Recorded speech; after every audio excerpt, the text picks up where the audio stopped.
Podcast is intended for mature audiences. The views and opinions expressed are those of the panelists and do not reflect in any way those of the podcast partners, sponsors, or affiliates. Enjoy.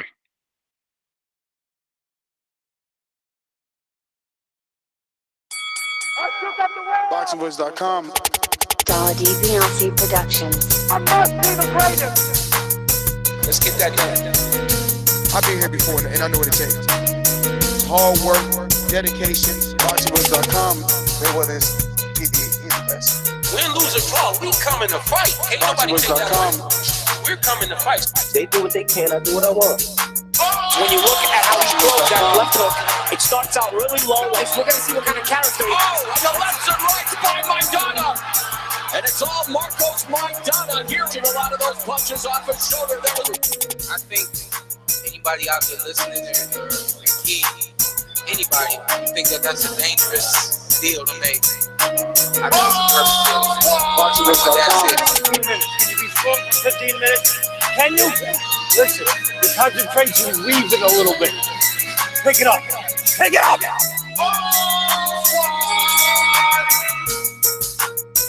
Some things about we got to deal with the body shots. I don't think you want to be that close to us. Welcome back to another Thursday flagship edition of the Boxing Voice Radio. I am your host, Nestor Gibbs. Find me on Instagram and Twitter at NestGTO. We are back.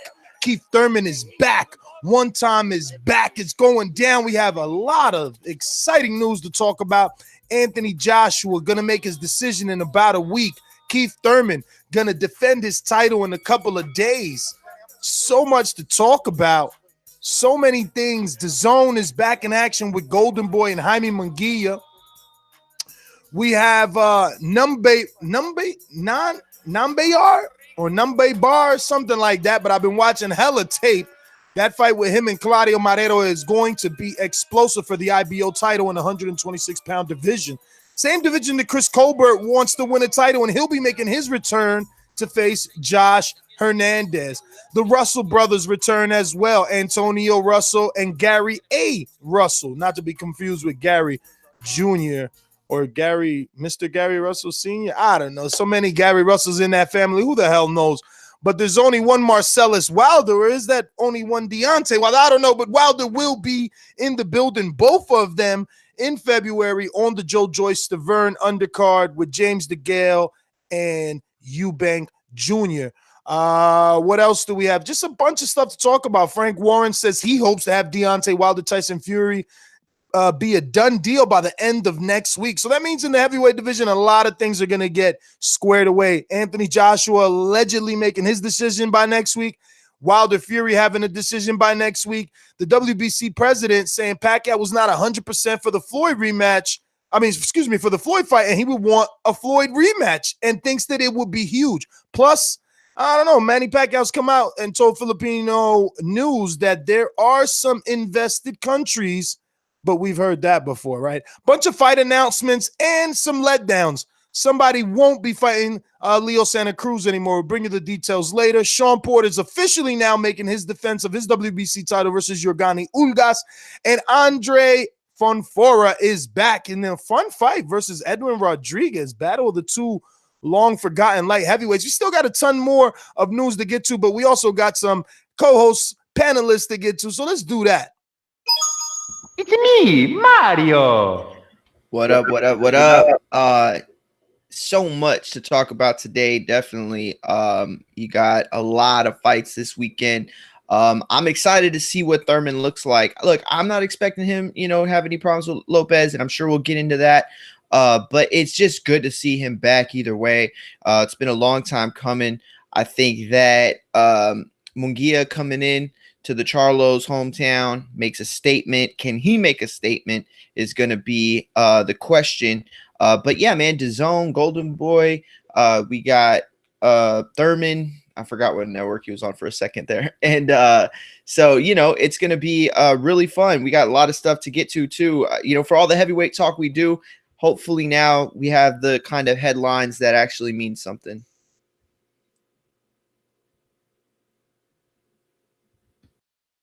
ThaBoxingvoice.com. I've been doing this. I ain't been up and fell off. I've been through the Lennox Lewis era, the Nassim Hamed era, the Sugar Shane Moses era, the Oscar De La Hoya era, Mark Anthony Barrera. I've been through all the eras, and I still been here. How much you talk? You do too much talk. The thing is this. People want their subjective preference to be the objective reality. HBO needs to fire you. You don't know shit about boxing. ThaBoxingvoice.com. All right, another fight week, but it's just not a special fight week. It is the fight week and the return of Keith Thurman. The 147 division continues to move on, and I've been pretty excited. I've been covering all the media workouts, the press conference, and I'm loving the energy from Keith. It's something where we've been waiting for. We were waiting for Sean Porter to fight him, Errol Spence to fight him, Terrence Crawford to fight him. In addition to that, we also have a very loaded prospect card. We got Chris Colbert on there. You know, Adam Kownacki is going out here and trying to fight another, title contender coming off after a former champion. So this is going to be a really fun weekend, in addition to Jaime Munguia facing one of the family members of the Inoue family. So I'm really excited to go into, and tons of fight announcements happen over the last day or two. So we will let you know about all the fights that you'll be seeing coming up. So let's start. We also have Gabriel Flores coming on at 7:30, as well as, who was it? Saul Rodriguez, Jr., I think. Yes, at Rodriguez, formerly used to train with Robert Garcia, used to be signed to Top Rank. I think he's back with Top Rank now. But yeah, man, his career kind of went in the stalemate for a little bit of time with the managerial things. And I just want to hear his side of the story. I mean, he was with Robert Garcia, and you see that Robert Garcia Boxing Academy doing very, very well for themselves. But let's get right into it, man. We have Fox on PBC, and we have a very big undercard. Chris Colbert on the undercard facing Josh Hernandez. And then we have Tugstsogt Nyambayar. I don't know. This guy, I'm not going to say that he's being heavily touted, but he is taking the fast track. You can say King Tug. That's what he told me. He is taking the fast track, King Tug. He's already fought an Oscar Escaldon. I mean, I went back and watched a lot of tape. PBC has a lot of tape on him. And looks like it's going to be a very fun fight because Claudio Marrero is a guy that likes to bang. He's not going to be a Tyson Fury-like boxer on the outside using the ring and the ropes. That's not going to happen. So I think that King Tug is going to find what he's looking for. And, the Mongolian has a lot of power, but he's chinny. I've watched 3 fights where he's gone down. So we'll see, because Marrero does have a lot of power, or at least kind of looks that way.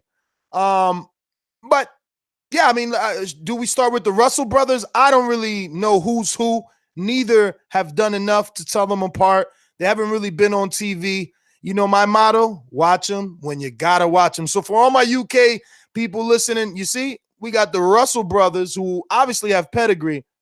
I'm not chasing these boys down. They're going to have to get on TV. But anybody interested in the Russell brothers and their return? Yeah, I actually seen them fight recently out in New York underneath Andre Berto and Devin Alexander card.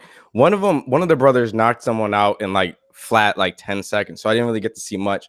But what I do like is that these guys are all very talented. And at this point, they're at their prospect level. They're not really fighting the top contenders. So I'm just trying to get a more grasp of how good these guys are, because we all know who Gary Russell is. We know who he's fought. He's a champion, how fast he is. So I'm really excited to see the next generation. This card is pretty much filled with that. Yeah, I'm not overly excited. I have seen, I think it's Antony, I don't know, one of them fight before live, actually. And this was a while back. But yeah, I've heard a lot of things about them. I've heard a lot of good things about them. But it's just weird. The Russell family as a whole, they're not the most dynamic on the mic. I mean, they're decent, but they're not the greatest. But one of them is pretty good. I think it's the youngest one. I don't know. He looks the youngest. And so, we'll see which one of them emerges. I hope it's a combination of skill and also, that pizzazz that we saw from Gary Russell Jr. he didn't need to do a lot of talking because he did it with his fist. You saw him when he first premiered on HBO, and it was just like lightning quick hands. And so, yeah, we'll see what the brothers have though this weekend. So moving on to Chris Colbert, the young Brooklynite, calls himself the golden child and little B-Hop. He says it's a mixture of both men. So he feels he's undefeated, unstoppable, 9-0, soon to be 10-0 if you leave it to him. You can check out my interview one-on-one with young Chris Colbert on youtube.com/ThaBoxingVoice and hear all the confidence oozing. I'm picking him by decision so far. Maybe on the betting show, things change as the line opens up. Still just a money line out on young Chris. Last time I checked, I believe he was about a minus 450, something like that. But I'm high on this kid. I'm glad Ron's in the New York City area and we can get footage on him on a weekly basis. I think this kid is a star in the making. You put a camera in front of him, he knows how to say all the right things. Not exactly, Keith Thurman on the microphone, but still very entertaining in his own right and entertaining in the ring. When you speak about how the performance is going to go, he tells you, has it ever gone any way than the way that it should? Has he ever not whitewashed someone? And this is a kid speaking with zero power. And I say zero because of his knockouts, but they're saying he's coming into his man strength. They're saying that he's matured now. He's finally a man. I don't expect any upsets here, but I do want to give him his fair time. Young Chris Colbert should get the decision, in my opinion. I'm hoping Mike, even though he's in the background sleeping, wiping the coal out his eye, is still writing down the picks. Yeah, I'm going to go with the same thing with Chris Colbert. I definitely would like to see the knockout, especially in a young prospect. But at the same time, he showed great defense and he makes, these fights look extremely easy. If you don't know who Chris Colbert is, you can go watch The Counterpunch on Netflix, and let alone The Cradle of Champions on Showtime, which kind of builds up an adversary where Chris will later face. I think it was like Titus.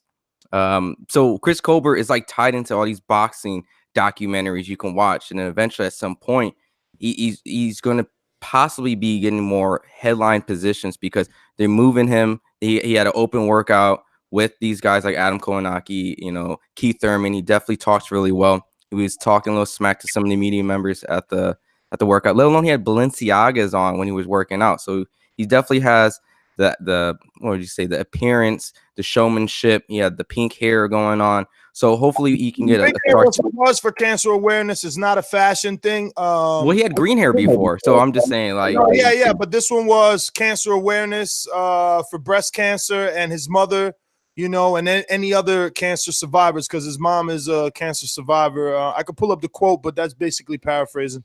Yeah, we had him on the show not that long ago either. It's weird. He doesn't have that same style as Thurman in terms of the way he speaks, but he's just so articulate and he's such a down-to-earth kid. He has some talent, but I think it's really hard at this point to ever pick him. Well, maybe not ever pick him by knockout, but that's been the one knock, is the power that we haven't seen from him. And so I think he even got into it with a reporter this past week during media week about his power.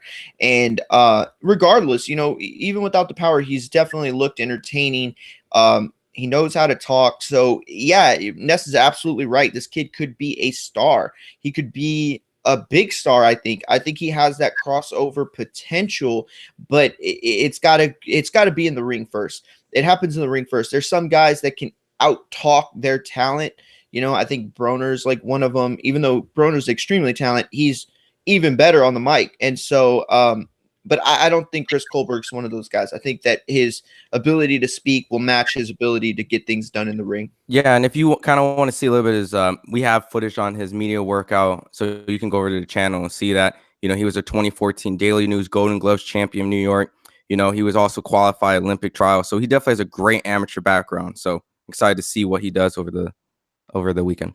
Outside of his amateur background, there's a thing called pedigree in boxing. And I think coming out of the gym that he comes out of can represent that, that gym was all amateurs, and all of the amateurs turned pro. You got Big Baby Miller on the title contention right now status.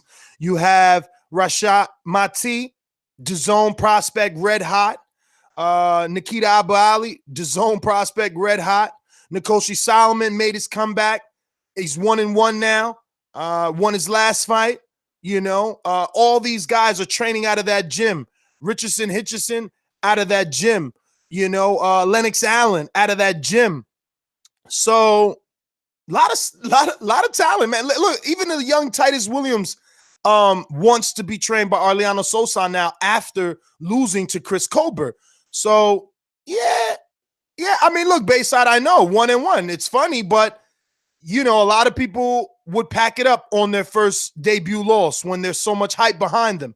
You know, they can't take that pressure. He came back and he got that monkey off his back. He got that win.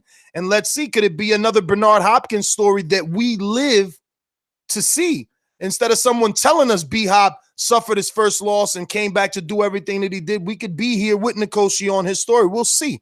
We shall see. But where are we? Moving on along to King Tug. I'm conflicted, but I'm gonna just say I'm gonna go with the King Tug. He's the favorite. Marrero is a Dominican. You know, it's hard for me to bet on my own because I know the difficulties of our country. I know how hard it is, you know, just to live day to day.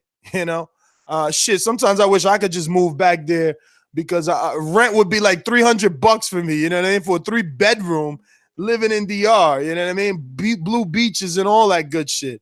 And I'm talking about a month, all right? So, I don't know, man. We'll see what Marrero got. I mean, like I said, I went back and watched tape on the two of these guys. And my issue with Marrero is he's wide as hell. I don't like anyone wide. Like, only reason I fuck with Wilder is because his power erases his mistakes. But when you're a regular 126-pounder, you can't be swinging this wide. You can't be swinging for the fences because you're going to get clipped yourself, and he did. He suffered a knockout loss, and it was to a dude I never heard of. I didn't even bother to go and check that. Actually, I think they scrubbed the internet. I couldn't find that. So if someone can find Marrero's last knockout where he got knocked out, send it to me. Full fight, obviously. But yeah, I'm gonna pick Nyambayar. Man, I watched so much tape. I thought you said the first time. Well, I had it down pat because I watched all the tape and I heard, you know, from Austin Trout to Ray Flores say it. But let's see what Jeffrey tells us. Nyambayar, something like that. It's okay, Ness. I literally had them tell me how to pronounce the last name, and I still struggled and forgot after. But they told me King Tug is the easiest way to do it. You know, a little bit of his background: silver medalist in the Olympics. He lost to Ramirez. This is the same guy that fought against Shakur Stevenson when he won the silver medal. So it was Ramirez is a great Olympic Cuban boxer. So he definitely shows that he has great fighting skills through amateurs, and they're putting him on a fast track just like all these other Olympians. He recently beat Oscar Escadón before Brandon Figueroa had his great performance on FS1. And, you know, he's from Mongolia. You know, this is a fighter where you don't really see fighters from this country. So it's going to be really unique to see him. And it's another big step up fight where he's going to try to climb up the rankings pretty quick and try to get some sort of championship. I spoke with their camp a little bit more today. I was asking about questions about when did they feel like they want to be a contender, challenger, and he kind of like maybe like 3 more fights and stuff. They patted me on the shoulder and said, "We'll see," but they're probably going to try to give him a couple more fights. I'm sorry. They obviously being, you know, from Mongolia don't know the terminologies used in boxing. This guy is a contender. Well, he already beat Oscar Escandón, and he beat the shit. That was what I was thinking too. That's on me for saying that. So that's not. They were just saying like a couple more fights. They would be looking towards championship fights. Well, this is a WBC featherweight eliminator.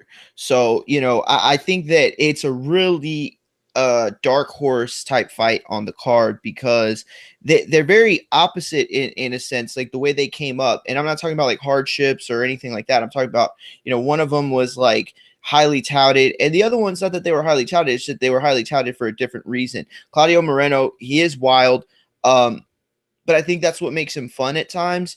I think that I'm gonna say it. Nyambayar, I think is how you say it. Actually, King Tug. He's coming into this to get the win. I think it's his fight to lose. So that's not to say that it's going to be an easy time. I don't think when you have a style like Claudio's, I don't think that you can ever say it's going to be an easy time or easy fight, but he definitely should have the talent to take him out. So we'll see. This is definitely a dark horse fight, and I am going with King Tug. What do you think, Mike? Sleepy Mike? What do you think about King Tug? I have no idea who. You haven't made a pick. Have you been writing our picks at least? Because we do still want to do the traditional. Y'all want me to take the whole undercard up, or just the first two? Whatever we say. George Washington. Whatever we said. We all went with the Russell. I mean, because I've been doing that, but we Tug. haven't been giving out a quote for the whole card. I mean, the big names like Chris. I know. Nyambayar. I didn't know. I didn't know y'all want to do Chris because Chris is in a fight that he should win, just like Nyambayar. I don't know about Nyambayar. You better watch your mouth. He has great offense, but I think tighten his defense a little bit more. My man got dropped mad times. I watched all tape today on the way to sleep. Okay. Well, so we got some good information up for tomorrow. So who you got? You got Nyambayar, or you got the other guy? No, I got the other guy on the show. I got the other guy on the show. Wait, I got who you got tonight, nigga? Nigga, that's what I said on this show. Okay. We keep saying it with the betting show. That's Friday. That's a totally different. We'll do that on the betting show. But this is where we picking to win Friday. To a run. Yep, going with we all have the ace. Yeah, we all have the ace side so far. Do a double. I'm trying to always look good here, but always simultaneously look good over there. You feel me? Claudio Marrero, man. Mario, on the other hand, he talked all that trash and he ain't even laid the $5. He'd have been sitting real rich like me. Mario I did. Pretty. Yeah, I did lay it. Oh, you did? Oh, yeah. Oh, so you won then, right? Or no? I did win. Okay. You didn't come back and report, so I'm like, uh-oh. Yeah. So I was actually gonna say he for the sound like he show, can fight though. What? He sound Mike out here guess it. I'm just saying he sound like he can fight. You're not wrong. You're not wrong. Who sound like they can fight? Claudio Marrero.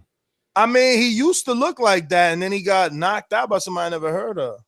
I'm gonna just go with y'all since y'all are like all picking them by. Well, Ness has some. We put up some open workout videos. Let alone I sent you some King Tug the other day. So Ness will have more stuff for you guys to do your homework on, so you can come back more prepared on the betting show Friday.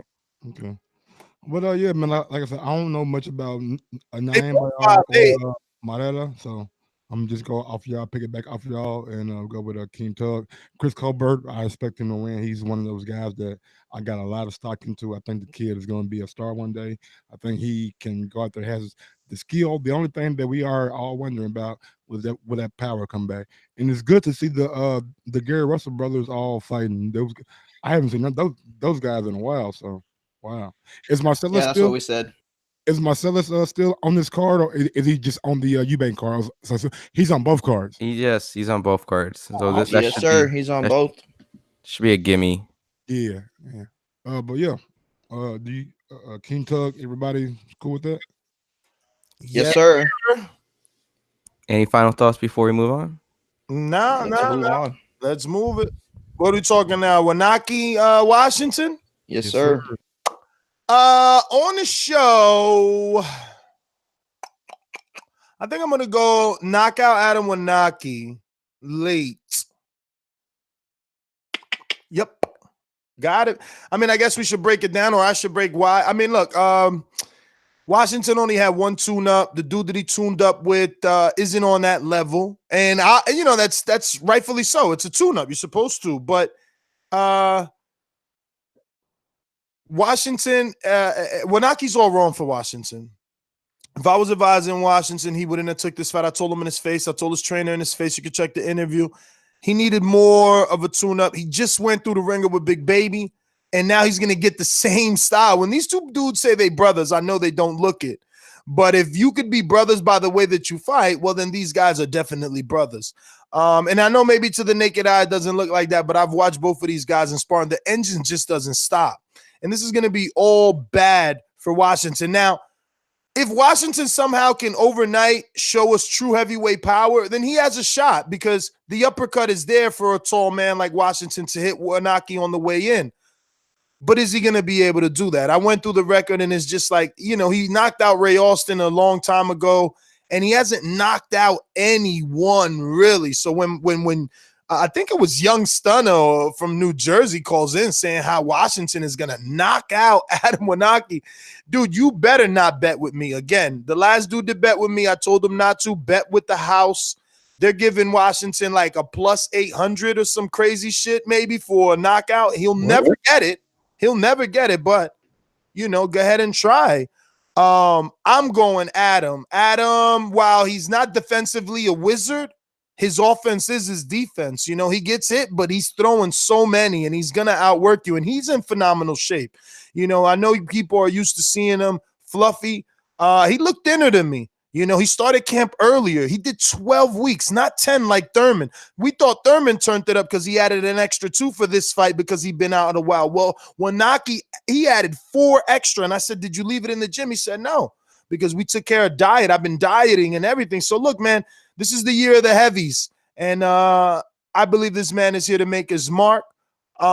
His trainer believes that he's ready for a title shot in one fight.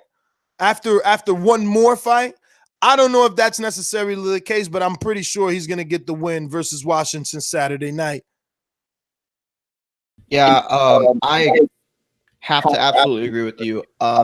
Gerald Washington, I just feel like I don't know if it's that he got too old. I don't want to say that either, although he is 36. But I just, at one time, I had so much promise. I thought he had so much more to give the heavyweight division. And look, he's done great for himself. You can't blame him for the guys that he's lost to.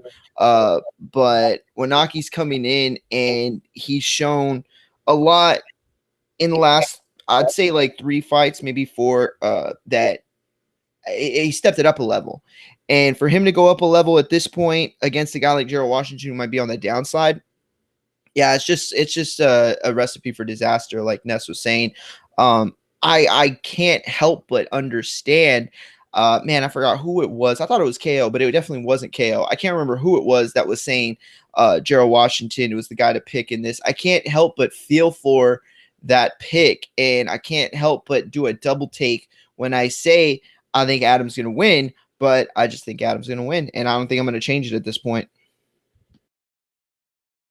Yeah, I'm going to say the same thing. I mean, look, I think that his output is tremendous, and I think even though he fought Charles Martin, which many people thought was just this gimme guy, he paid his dues or he sold his belt to Anthony Joshua. I thought Charles Martin actually came to fight, and he looked really good when he fought Adam. But once again, when you're the considered the favorite, you always seem to always come on top, and that's what Adam did. He performed in those tough fights, and he was just very nitty gritty in your face. Like you said, he trains and spars with Big Baby Miller. So at that point, this is just another guy who already has the blueprint from his camp. This is another guy who fights in a very combination, relentless pressure. And Gerald Washington's already seen that from one. And he, let alone, came off of a knockout from Deontay Wilder. Yes, he had his little tune-ups in there, but I think he's really feeling that he can really get this fight. He says that he's learning on the job, and so that he feels like he's probably overcame those problems in this fight. But this is not a fight that I think that he should go into. I think Adam's going to win, probably going to stop him. And it should be a fun fight. This is one of the fights that you probably don't want to turn away. You definitely want to sit there with your friends, your families, maybe some casual friends, and sit there and watch a good heavyweight fight. Maybe go ahead. I think both of these guys have the necessary tools to give each other problems. Actually, I think if Gerald Washington is able to use his height and his distance and his range to keep Adam Kownacki off of him, I think that will improve his chances as the fight goes along.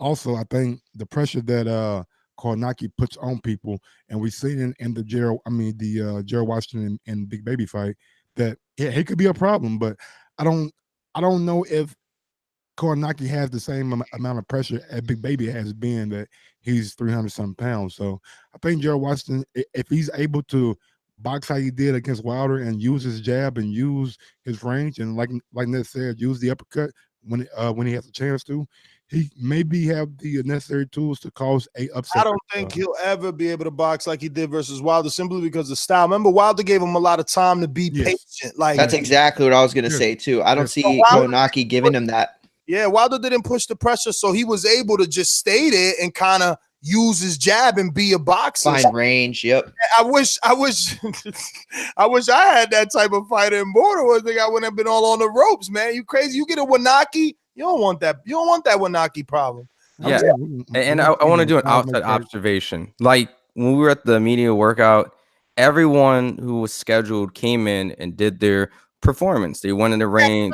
Listen, I've been hearing you and Mike say a lot about that. Let me just tell you from experience, Ron, don't take too much into media workouts. Like, don't assume because Washington didn't work out and he didn't look good at the media workout that is, indicative of what his performance is going to be, simply because sometimes they don't want you to know. Like, I've seen fighters come in and say, I'm not doing nothing because their opponent is there, or their opponent's friends are there, or their opponent's team is there.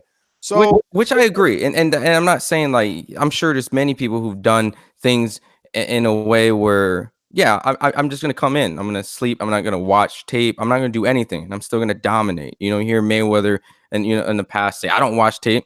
Oh, I'm eating cheeseburgers and stuff. So I'm just saying from outside observation, I was talking with Ness, he came in, the day before the media workout. He's from California. He's from Oakland. He's from where I was at, the Vallejo area. And so it's just like, you have to just still play some sort of concern where it's like, are you taking this guy lightly? Or are you overconfident? Or like Ness said, he doesn't want no one to see his arsenal. And maybe we're going to see a Gerald Washington that, probably, it's like, I got these crazy tools and wait till you see it. So these are the outside observations looking in. He didn't do a media workout. He didn't come in a week in advance to get adjustment. He came in, and I guess this is confidence. Let me get my pick on record. I got Gerald Washington. I think Gerald Washington is going to upset the apple cart. I think maybe once a weekend or every other weekend, you have a upset in boxing that you're really not looking towards, and I think this is the one that could be that upset. Right. So his sister's hot. Is you trying to date her? Where's Mike's energy, bro? I'm just being. I made my pick. I didn't make fun of your pick. If that's the route you want to go down, it is what it is. But I got Gerald Washington. I'm not playing on no games. I'm being serious. Okay, and how? Tell us how. Tell us how. I told you before I went on my whole specifically, but you said that Kownacki is not going to allow him. He's going to put pressure on. So nothing. I think Gerald Washington is going to work. Did you ask me or did I ask you? I think Gerald Washington is going to work off the jab. I think he's going to use his range and his distance to put Kownacki off of him and use the 1-2. What's in that cigarette, bro? You dipping that shit? Yo, chat said you drunk on that hot sauce. I just got done sleeping good. Having a good. I'm feeling mighty rested, and I actually was thinking long and hard about this pick because this is like one of my picks that I think could actually happen because it is the heavyweight division. Bro, you still sleeping, man? It's all right. Okay, hey, you didn't think Reeves was gonna be Jennings, so hey, Mike, make a bet. But I'm not. I ain't finna bet that straight up. No, let me fucked up. I can bet he get $200, nigga, and win about shit 200. I'm not betting that shit. That's $2 more than you didn't have. If you bet me, you get better bragging rights. Nah, I'm cool with the money. Yeah, with the money rights, nigga. Give me the money rights. I'm cool. You don't want to hear Ness rag on him for weeks about this. But yeah, man, I got Joe Washington, man. I think Joe Washington has what I'm not saying has what it takes, but I think he has the dimensions to give Kownacki problems. You sleeping. In the chat, we got Canna. He says, Boxing Voice, will you guys do a live fight chat or be there live? So it'll be me and Mike working this Saturday, and Mario's going to be with Aaron Cantu in Texas covering the Jaime Munguia fight, while Ron and Adam are simultaneously in New York at Barclays Center covering the Keith Thurman fight. So TBV's working, man. Hashtag we work. I forgot about fucking Mark. Damn. No, you forgot about Munguia because he on his own. No, not even that. You're lying.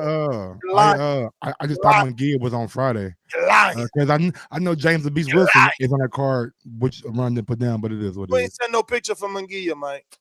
Who? No picture from Munguia. I thought that's Mario brother or something like that. Nah, they spell their names differently. Really? Yeah. I've been spelling shit. So actually, you spelled it wrong on the title. I know. I'm looking at that. I thought I wish I would have caught that. Yeah, he adds an extra N. This dude, like, Oh yeah, extra U.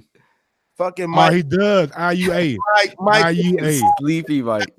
Sleepy Mike, bro. Ron, I mean, you thumbs up the damn title, Ron. Yo, I didn't even catch it. So- That's my last name, and I didn't even catch it. So I put my faith in just bro, y'all both shout out to the title, right? Even though if you look in my description, I put in there, I spelled it right. So one for me. So you spelled it right. One for me. And thumbs up the wrong one. I And didn't then you spell let your boy. And then you I let didn't your spell boy. your title for you. hang. Walk the plank, homie. He let you. I know. No shit. Dove into them shark infested waters. Now I know I got a spell check. That was my bad. Now I'll just proofread all the titles. All right, it's saving change. All right, so main event now, right? Who we got in the main event? Keith Thurman, Josesito Lopez. You ain't that excited. Hold on. No, Ness, put some energy in that, man. I might roll with goddamn Robert Garcia because my motherfucking my pride won't let me do it, man. My pride won't let me do this. Yo, shit, Mike gonna take hella L Sunday. But nah, I ain't bullshit, man. I got one time all weekend. That's why. I got one time all weekend, man. But I don't know, Raymond. Robert Garcia is pretty good against Ness now. I'm just saying. So Keith Thurman. If Ness going with somebody against Robert Garcia, y'all might want to go the other way. But you ain't here for me. Bro, you won't bet on Thurman, bro. You know. Well, guess what? I'll tell you this though.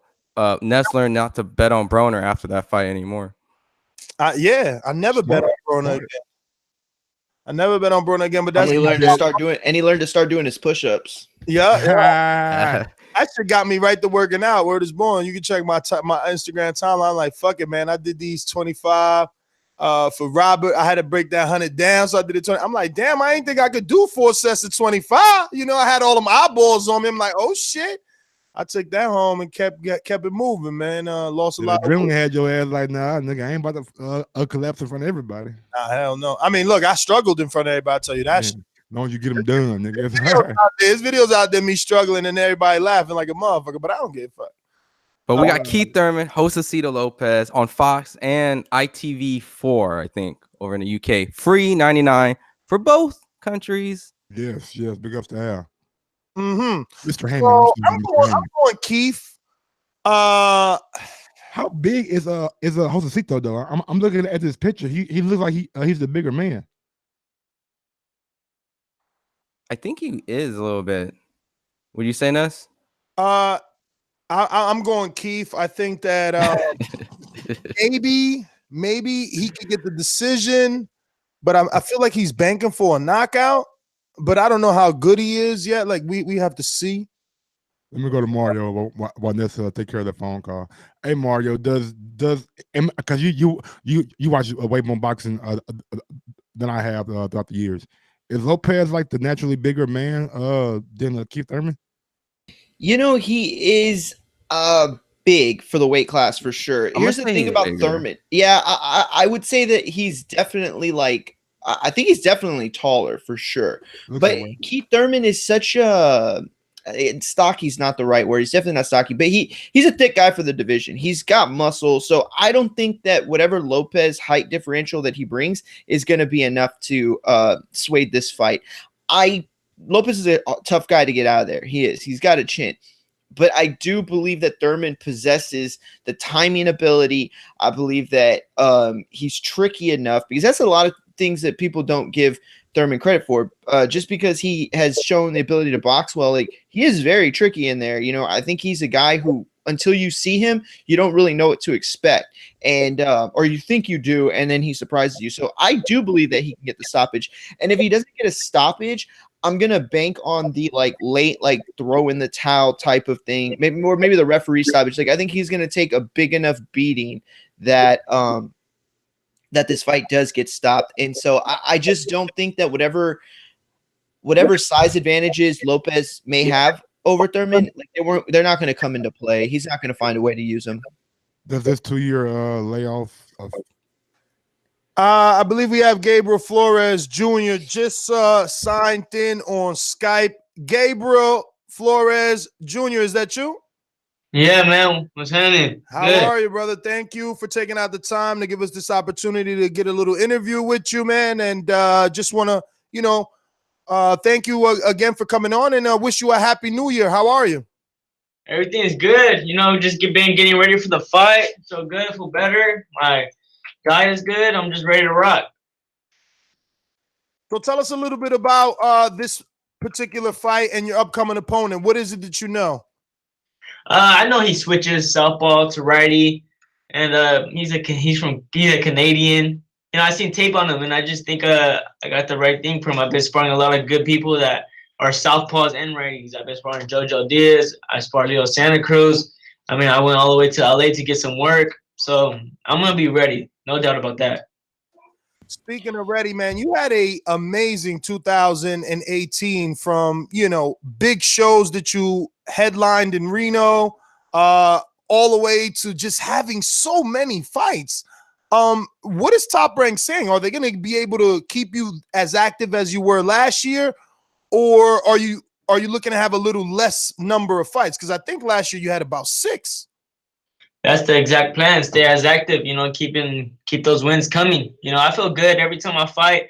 I don't get hit really that much. I don't really get touched. So after my fights, I'm already ready to jump right back in. This is my life. This is what I do. Boxing is what I love. This is an everyday thing for me. So I'm ready to go. Now go ahead, Mario. Go ahead. Okay. Hey, what's going on, Gabriel? This is Jaime Munguia. Hey, so this is your 4th 6-round contest in a row. Is this going to be your last 6-round contest? And even though it is a 6-round contest, have you already been preparing yourself to kind of move up that ladder? This one is scheduled for an 8-rounder. Oh, is it? Awesome. Okay, so I just got this is the last 6-rounder. My bad. The next one will be an 8-rounder. Got it. Okay. Talk to us a little bit about that. But this was going to be the last 6-rounder. Okay, and so what's been the preparation like? I mean, have you already started preparing to go? I mean, if the referee said, you know what, we're gonna make you go an extra 4, could you? I wouldn't be tired. So we've been ready for 8s, but we always just try to be a step ahead. We're patient. Everything's going how it's supposed to, but when it comes, we're gonna be ready. Hey, how's it going, Gabriel? This is Ron. I actually just left the Oakland area. I used to live there. I've actually seen your dad a couple of times. I just wanted to kind of get our viewers a little bit more familiar with you. You started boxing extremely young. You were still in high school when you were boxing professionally, correct? Yeah, I was 16 when I first signed. So with that being said, you're doing your homework. You're beating up guys out in the ring. I mean, with that whole entire journey, can you walk us through that experience when you were in high school and what it looked like when you were training for these fights? I mean, it was tough. Through high school, I had 7 professional fights already, a whole 7.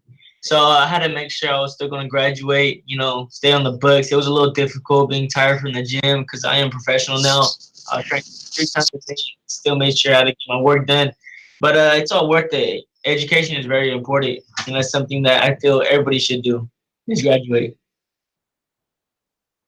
And what made you want to turn professional in high school opposed to maybe waiting till after you graduated or even maybe attempt for the Olympics, The contract, it was a great contract. And then plus the Olympics wasn't looking too good. The fighters weren't on commercials. The fighters weren't really on TV.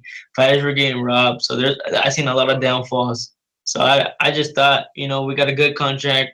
Might as well turn pro right now and make it happen and make some history while we're at it. How's it going, Mr. Flores? My name is Michael Gross. How does the memory of your mother push you and motivate you day in and day out? And you said that she wanted you to see you achieve your dream. And what steps are you taking to achieve that dream? Just the memory of my mom's always going to my fight pushes me a lot because I know that's what she wanted me to do. She wanted me to fight and she wanted me to go as far as possible. She used to drive anywhere just to see me fight. She drove all the way to Mesquite, Nevada to see me fight as an amateur, and I won. And you know, she understands the sport of boxing and she loved it, and just to see how proud she was. And the steps I'm taking, I'm in the gym every day. We're going to LA to spar. We go as far as New York to spar. We make sure I have the best preparation, and when we go in the ring, we're gonna have no excuses. We're gonna be ready. Who you sparred in New York? Man, I got a lot of people in New York. You gotta remember, I was in the amateurs. I was running the amateur game. I was going all out. When we fought, everybody was there. Big national tournaments. So I know my way around the United States a little bit. Okay, so who you sparred in New York? So I was sparring Bruce Carrington. Shoo. Yo, he's about to go to the Olympics 2020 and turn pro, he said. I just seen him yesterday. He's really nice. Okay. Who else? Yeah, a lot of my boy B-Hop. Oh, Lil B-Hop. Oh, wow. Chris Colbert. Nice. So we're gonna, I'm tied in. I got good people out there. I like that. He said I'm tied in. I like it, man. Got connections, baby. So Gabriel, tell me what weight do you want to campaign at for that first title shot? Maybe 35. Oh, you're gonna go up. Okay. All right. Maybe 35. You have a really good sense of boxing IQ, man. You know how to keep your distance and range, your combination punch very well. Tell us what's it like fighting at the Save Mart Center, because it's not going to be your first time, and I know that Jose Ramirez and yourself, you guys really packed that thing to the rafters. Appreciate the compliment, but yeah, it's gonna be great out there in Save Mart Center. It's a packed house. I get a lot of family from Stockton, California, get to go to Fresno because it's only a 2-hour drive, so a lot of them make it out there. So it makes it that much better than me, that much better for me. Same thing with Reno though. Reno was 3 hours away. I had a lot of people go to Reno. A lot of people. So my people here in Stockton are down for me. Now, you haven't fought. Actually, I was looking at that because I thought you were at lightweight. I could have remembered the last couple fights were, but you have been kind of in the middle. Could you still make junior lightweight? What happened? Could you still make junior lightweight? I think I could. Probably. There's a good possibility. Before I get that title shot and everything, when we get closer, we're gonna see how close I can get to 130 if I could actually make 130. But we're not gonna force it. If I can, I can't. We're not worried about going up. That's smart. That's very smart. Now, real quick, what do you know about your opponent, Alex Torres-Rin? I think is how you say his name.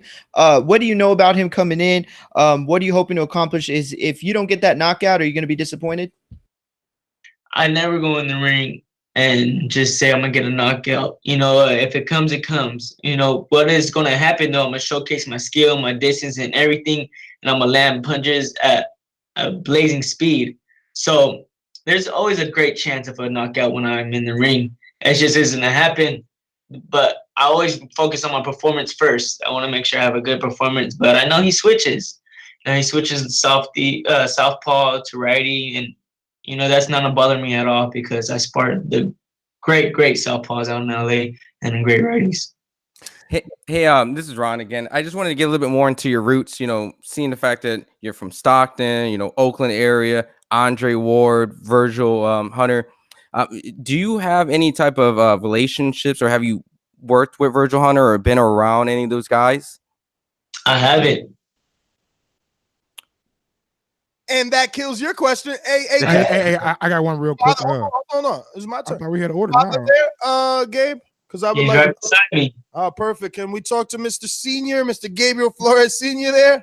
Just for one quick question. I just want to ask, since you said that the contract was so sexy, we want to, I know you ain't going to give us any details, so we want to know who else who else was interested and how interested? Was there any DAZNs, even though DAZN probably wasn't really even a thought when Gabriel was, being signed? But who knows if maybe Eddie reached out? Who knows? Did, Heyman reach out? We would like to know. We're nosy like that. It was Leonard Allerby who reached out to us first. It was a Mayweather camp. It was first. So right after Gabriel fought in Puerto Rico, did a little tournament in Puerto Rico. He won that. We went to Texas, won the JL Nationals. Junior schooled everybody. So when we got home, Mayweather's people was the first to come at us. Now, you being a Latino and seeing that Oscar left Bob, and then, it kind of just the same thing kept happening. What made you decide, you know what? Even though I've heard rumors about Bob, he's still the guy that I want to guide my son's career. Look, Ness, I'm pretty sure you're smart. You've been in boxing. You've been watching boxing for a long time. Who makes the best fighters in history? It's Top Rank Promotions, baby. Like that's the one. Started Floyd, started Oscar, Cotto, Pacquiao. The list goes on and on. Muhammad Ali. They make stars, bro. For sure, they make stars. But and my son was really young. There's no way I was going to give my son to Mayweather, anybody else. I'm just being honest. No. I hear you, and I do have to second what you're saying. Even though I don't necessarily like the way that Top Rank brings up some of their fighters, they all become champions, and they eventually become household names. Look at Oscar Valdez, Gilberto Ramirez. He's done a marvelous job with Terrence Crawford, and this is just now. We know what Bob has done in the past and for so many years. So it wasn't a bad choice. We just are always interested in everyone else, wondering who else was seeking. Check this out. Look. The promoters do their job, but you can't be a lame either. You got to speak up. You got to talk. This is show business. It's boxing, but it's also a show business. So you got to sell yourself too. That's why a lot of dudes do come up short, on Top Rank. You got to have skills. Not only have skills, you got to know how to talk. You got to sell yourself, man. Who else besides Top Rank would have walked Junior the way they're walking him, keeping him busy 6 times a year, taking care of him, money wise and all that? Like, I don't see nobody else doing the same thing.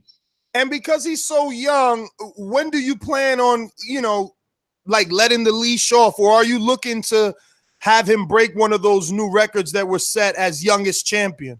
No, I'm not looking to do none of that. I'm looking to do our own thing. He's already broke records, been the youngest ever signed. So we're good with that. It's a marathon, not a sprint. And we're taking it time by time. He's improving, getting better, getting bigger, stronger. When the time is right, we'll let him go. And then when we let him go, he'll be ready for anybody. I got a question for you real quick, sir. For the fans who don't really know your son, what is the biggest quality that your son presents in the ring? His mind, his intelligence, his way to anticipate what you're going to throw before you throw it. His reflexes, his boxing IQ overall, and he got a tremendous speed. When he's relaxed, he got tremendous speed. So, Gabe, I gotta ask, since you're saying you won't let the leash off, he's already ranked 50 in the world. Pretty soon. Wait. It's not. Hold on. Back that. And we're not saying we're not letting the leash off. It's gonna go when it's time to go. You know what I'm saying? When Little G's ready, he's ready. You know what I'm saying? And it depends on the matchmakers. Brad Goodman is the best matchmaker to me in boxing history. He did a great job with all the fighters. So I'm not going to try to do somebody else's job. Me and Brad work close together. So I believe in him, and I believe in our team. Oh, no. Believe me, this question or the one before isn't at all trying to get you to say that, yeah, my son is ready for a title shot. No, I'm not rushing him at all. I'm just wondering if it's going to be kind of a situation like this guy from the UK. His name is Anthony Yard, where, people want him to be in these big fights, but his trainer is saying that timing is everything. It's a little bit of a different scenario. Obviously, Gabriel has a lot more amateur background than Anthony Yard, but Yard is highly ranked in the WBO at light heavyweight, but he hasn't been taking some of the opportunities offered to him because they're holding him back. And I was just going to make that comparison if it would be something, because your son's already 50. Like, pretty soon, I could see him getting a Jamal Herring shot by next year. Oh, yeah. Definitely, I mean, I don't know what's a step up to you, or or what's a big challenge to you. It may be different to us. You might say a name, I'll be like, oh yeah, he'll clean that guy's clock easily. But see, your opinion of a step up, my opinion might be different. That's why I'm saying, like, well, yeah, he'll be ready for somebody, a C-class fighter. I mean, or a C+ fighter next year, no problem. Even B-class, I don't know, but depends on the opponent. Everything depends on the opponent and how he's growing. He's young, he's barely, he's 18 years old. He's 11-0, and and like right now he's looking sharp. But I mean, there's no doubt when we're not looking to hide him from nobody or baby him or none of that. We just make sure we're doing the things the correct way. That's all I'm saying. But again, don't think next year, because I'll be ignorant. You know what I'm saying? But don't think that this is a sandbag, because like Canelo had that route where he had 30 some odd fights before they let the leash off. So there's nothing wrong with that. Like, that is boxing. Vanez Martirosyan was like 31-0 before Top Rank let him off the leash. Like, this is boxing, bro. I know that it's social media now, so you might get some fans like, oh no, you're protecting your son, but like, that is also part of boxing. But that's not what I'm trying to get out of you. Like, I'm just legitimately saying he's already ranked high in that division. I can see some of the, like, I can see an Edna Cherry a couple months from now or a year from now. I know Edna's a big puncher, but like names like that, maybe a Hank Lundy, a couple years from now. No, for sure. Oh, no doubt. No, it'll be sooner than you think. Like, it'll be sooner than you think. I'm just saying, like, like you say those names. I'm like, okay, I mean, we're fine with that. No problem. Like, Gabriel's skills, I mean, will tell the story. Gabriel has tremendous skill, and I don't think there's other fighters out there like him. I mean, Shakur's a great fighter also. Carlos Valderas is a great fighter. There's great fighters, but there's not too many with the skill set that those kids have. But with him being young, Mr. Flores, I can understand you not wanting to rush it. But what about the other side of things, like him being young and success coming too early? Are there any distractions you think for him, or do you anticipate any? Just because it is a big deal when someone at Gabriel's age, obtains success so early in their professional career. And oftentimes there can be outside distractions, whether they're invited or not. They seem to happen, but talk to us a little bit about that and some of those things that you anticipate. Yeah, I don't look at none of that stuff. Gabriel's a really mature kid. That's the reason why I let him go pro. I mean, we've been through obviously a lot of stuff, my history with gangs and being incarcerated, Gabriel's mother passing, and he's a smart kid, level-headed, doesn't smoke, doesn't drink, doesn't go out staying late. His life is boxing, and he understands we have a mission to accomplish. And this is the mission we're going to accomplish. We don't speak loosely and crazily. We want to fight this person or this passer or the other, because you just sound dumb when you only have 11 fights. You're calling the world champions. It doesn't. He's 18 years old. But when the time comes, can you just keep communicating? Hey, Gabe, this is Ron, and I just wanted to kind of go through that process that you had with your son, and this is more for educational purpose for myself. It is definitely like a very amazing and even unique way where you train your son, and being the fact that he's so young. Can you just walk us through that whole process? Because I know some parents are very concerned, and regardless of, he's a very intelligent kid. I admire the fact that he put education, he graduated not too long ago. I lived in the Oakland area, so I've heard great things about him. Like, for other parents and other people to kind of encourage their kids, what is the process of like properly raising the kid and not having them drop out of education, putting the proper things as a true parent, but allow them to become, the fighter and chase their dreams, I mean, to make it to this level is really hard, I mean, to accomplish, do all the schoolwork, stay out of trouble, away from the gangs, all that type of stuff. I mean, there's trouble in Oakland also. But I mean, the most important part, the boxing part, is coaching, man, and mentoring. Make sure you have the right people around you. Surround yourself with good people, man. Don't surround yourself with yes man and people that tell you stuff that you want to hear, not what you need to hear. When did y'all make the concerted effort that Gabe had the talent to propel him to the next level? Like, when did you realize that you had something special with your son? He was 11 years old, man. He won his first national title. I mean, a couple months later, he won another national. He's ranked, ever since he was 11, he was ranked #1 in the nation. until he got signed to Top Rank. And actually number 1 in the world after he came back from Russia. The guy went up in weight, so they put Gabriel as number 1 in the world at 16 years old. 15 or 16? 15? Yeah, 15. Yeah. So he showed tremendous skill. He's been sparring world champion since he was 15 years old. Hey, this is Ron again. You know, and going back to that, you know, I always hear stories. You know, I've heard from Sean Porter, Kenny Porter. You know, Danny Garcia's dad. What it was like to be a parent, taking, you know, phenomenal athletes, boxers to these amateur fights, and, you know, taking them so far. You know, what was it like, you know, having to drive them to all these places? Because, you know, Gabe said he was in New York, he was here. You know, obviously traveling was a big part. You know, could you walk us through that whole experience? Well, bro, it's hard. You know, when he was 11 years old, 10 years old, I'd drive him 2 hours to get sparring twice a week during school. It's school all week. You know, Monday sparring, Tuesday going to school in the morning. Then we'll do it again Thursday. That's 4 hours up, you know, up and back twice a week. That's 8 hours of driving. You know, we're 100% dedicated to this sport, you know, and I believe whatever you put in, that's what you get. And up to this point, I mean, we drive to LA, spar Leo Santa Cruz, we spar Jojo, we spar Oscar Valdez, Jesse Magdaleno. He's gotten the right work, and I push him the right way, and everything's going according to plan right now. So that's why I believe in his future tremendously. Like, I think he's going to be a great boxer. Before we let you go, man, my hat's off to you, sir. I know we just need more fathers like you in the world, man. Great job you're doing with your son, and just keep it going, sir. Yeah, Thank man, you. definitely an amazing story to see that you turned your life around like that, you know, and then brought your son up the way that you did. It's definitely an amazing story, and one that we want to continue to follow. You know that ever since Alex Lemon made the connection, we've been following Gabe from the very beginning. We want to continue to do so, continue to bring him on the show every time. You know, he's got an upcoming fight, and he makes his victory lap as well.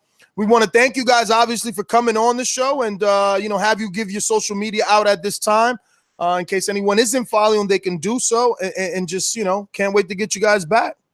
Man, thank you guys, man. I appreciate you, man. Appreciate all you guys. Yeah, it's at Coach G Flores on Instagram and Gabe Flores Sr. on Facebook, and at Coach G Flores on Twitter.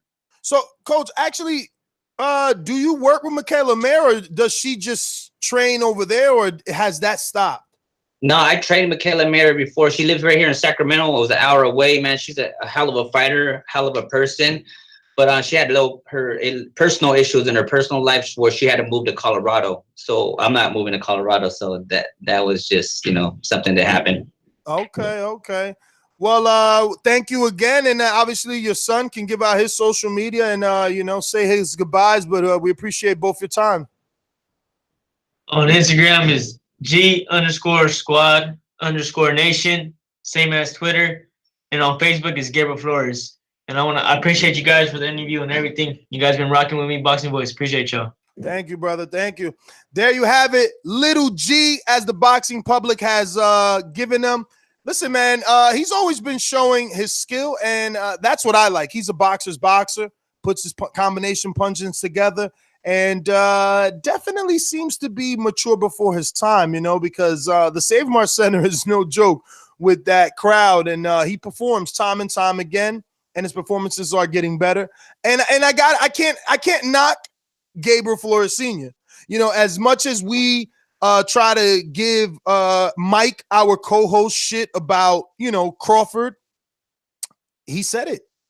Brad Goodman is good at what he does. That's why Crawford is pound for pound. You know, they get those freaking right fights at the right time, and they build stars. And now with this platform on ESPN, look, we've seen other promoters on ESPN, but they just didn't have they didn't seem to have this war chest that, you know, somehow Bob gets in these negotiation rooms and he gets everything that he needs. I mean, he's always done it with HBO, and remember when they didn't, he cut them loose and took Manny to Showtime.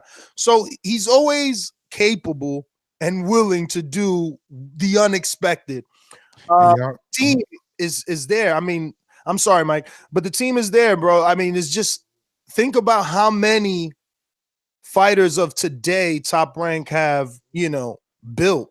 They do know how to build stars. Sometimes we could get a little tired, because they will take long. But in Flores Junior's case, he's got to take long. I'm thinking, good 30 fights like Canelo because he's so young. You know? Yeah, absolutely, 100%. And I think the honorable thing is that when people see these athletes, right, it's very easy for people to just immediately go and say, this is an idol. This is someone I looked up to. If they had a broken home, Gabriel Flores Jr. potentially one day could be someone's idol. And what he represents is not just my athletics, abilities, and this is what got me here, but, focusing on the education part, because I've seen many athletes drop out of, high school and middle school and stuff, like, not just, because of the fact that, some people's like, I don't want to do it, but maybe because of the fact that their circumstances could be really tough. Maybe they had to get the financial reason. Gabriel Flores Jr. represents someone who puts education as important as fighting, and he celebrated his graduation with being a professional fighter. So I think that's really great for the sport, and I think more representation should be like that. One question.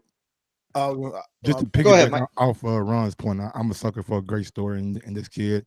Everything that he went through with his mother, his father coming out of prison, and really just taking him under his wing and doing what fathers should do and guiding his son to where he's at now, man. So I'm following this kid. Didn't know much about him before tonight, but definitely ready to see him fight. And I probably already seen him fight more than once because Mike, you have. Plus. Yeah, I know because he is ESPN Plus, but now I can actually put the name and face and conversation story. I had a question I had for him that slipped my mind was to the dad, because he's so young and because he's been doing this throughout his whole adolescent and school and everything, was there ever that time, because I play ball and football, so how parents are. Sometimes they use the sport as a punishment, like, oh, well, you ain't going to football if you ain't did this or if you ain't did that. And if it was ever one of those moments, or has Gabriel ever said, well, I don't want to box no more? Like, whose dream is it, right? No, that's a good point. Is it a joint dream? And just how was that? Has he ever had any of those? You see those moments in movies. I'm a movie. Yeah, of course. See more of those moments in movies. You know what I'm saying? Yeah, no, that's a good point. The one thing that I'm glad that we heard from him, there's a lot of things he said. I thought the fact that he didn't call anyone out at all, but he was absolutely right. We talk about a lot of the guys at Top Rank and anywhere really. It's not even just Top Rank that don't end up making it or don't end up prospering. And he said it, a lot of times, this is a business, but this is also a self-promoting business. It's not just about what is your promoter going to do for you? What is your manager? What is your PR going to, you have to be able to take it to that next level yourself. And so that was one thing that I really appreciated. But the biggest thing to me is the activity. They want to be active. Top Rank keeps their guys active. And it's not to put anyone versus anyone, but that is the one thing that we've heard from a lot of the guys that have gone to Top Rank and made that decision, is that the activity is there. Hey, I was trying to prove see how right Senior is, right? So I went to BoxRec, went to rankings just to see. I guess they have it as pound for pound, and I'm like, all right, Canelo DAZN, Crawford Top Rank, Golovkin free agent, Lomachenko DAZN Top Rank, so that's 2, right? Joshua DAZN, Alexander Usyk DAZN, that's 3 for them already. And then you got Earl, PBC, Callum Smith, back to Zone Match Room. Your Match Room, yeah. Sean Porter, PBC, Miguel Burke-Chet. Now I think that's Top Rank now. Yeah, that's Top Rank. Yep, he went to Top Rank. Garcia, PBC, Leo Santa Cruz, PBC, Manny Pacquiao, PBC, Louis Neary. I think he went to Top Rank. Well, hold on. Before you say all of that, though, it's is this the building of a, because you skipped over to Manny Pacquiao. He was technically Top Rank. True, but it's just how you look at it. I'm just saying. You're talking about current. You also have, we could say, that he was built there, but there's also the other story, right?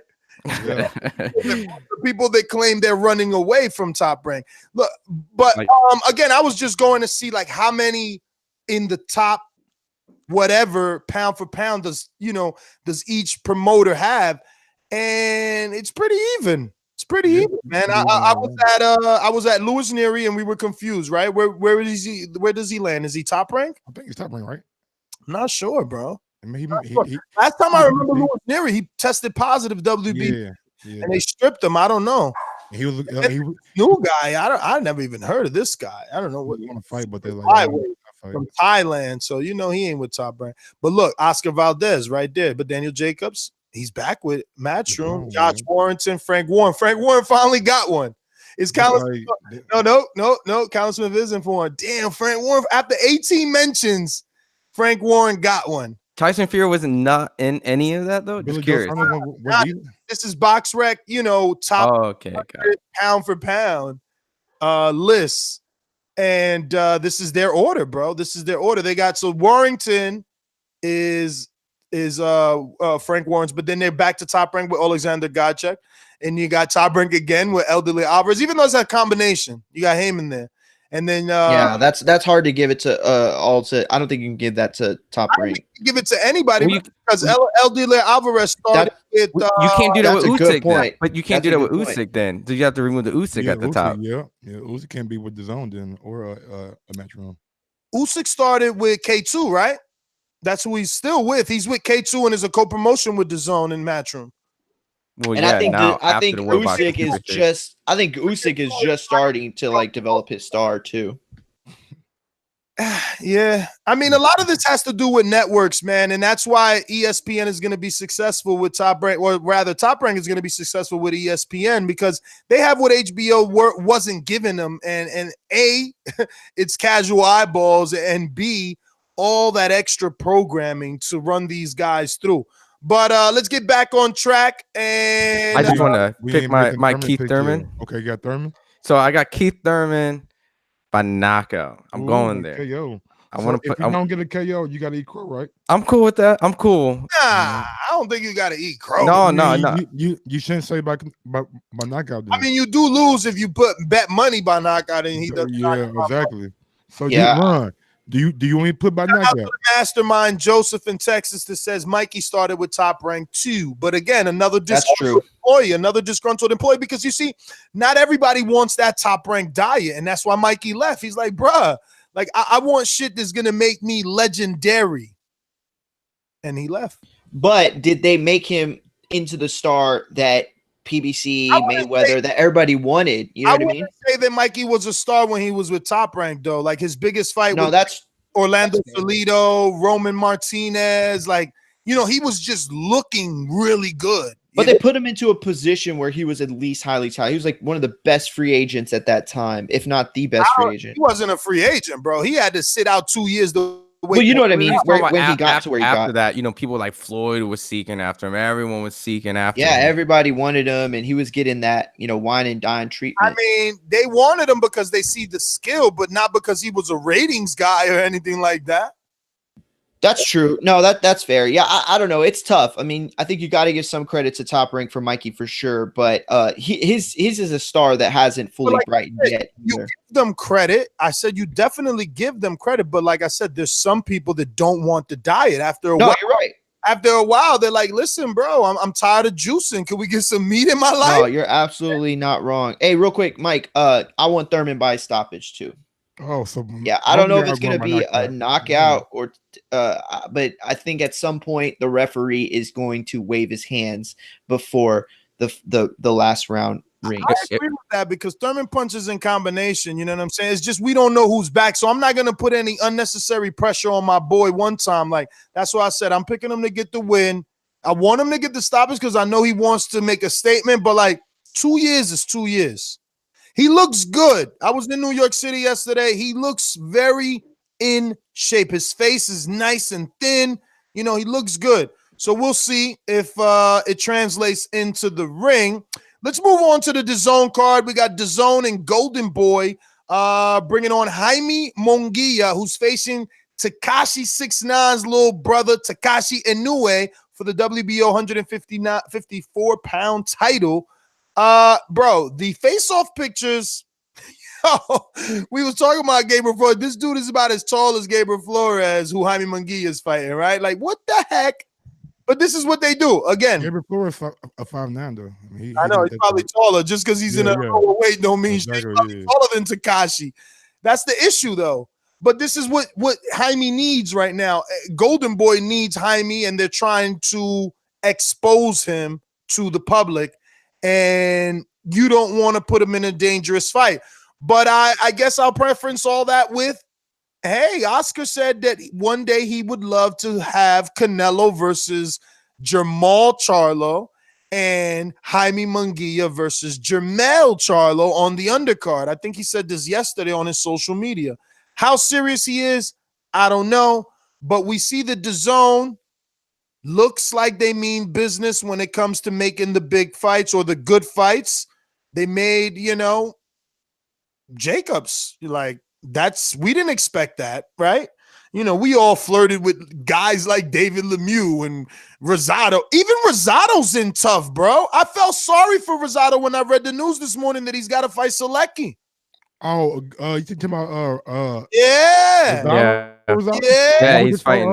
That's my Mayweather ad-lib. Yeah. Man, it's gonna be who the favorite? Never mind. We'll talk about it tomorrow.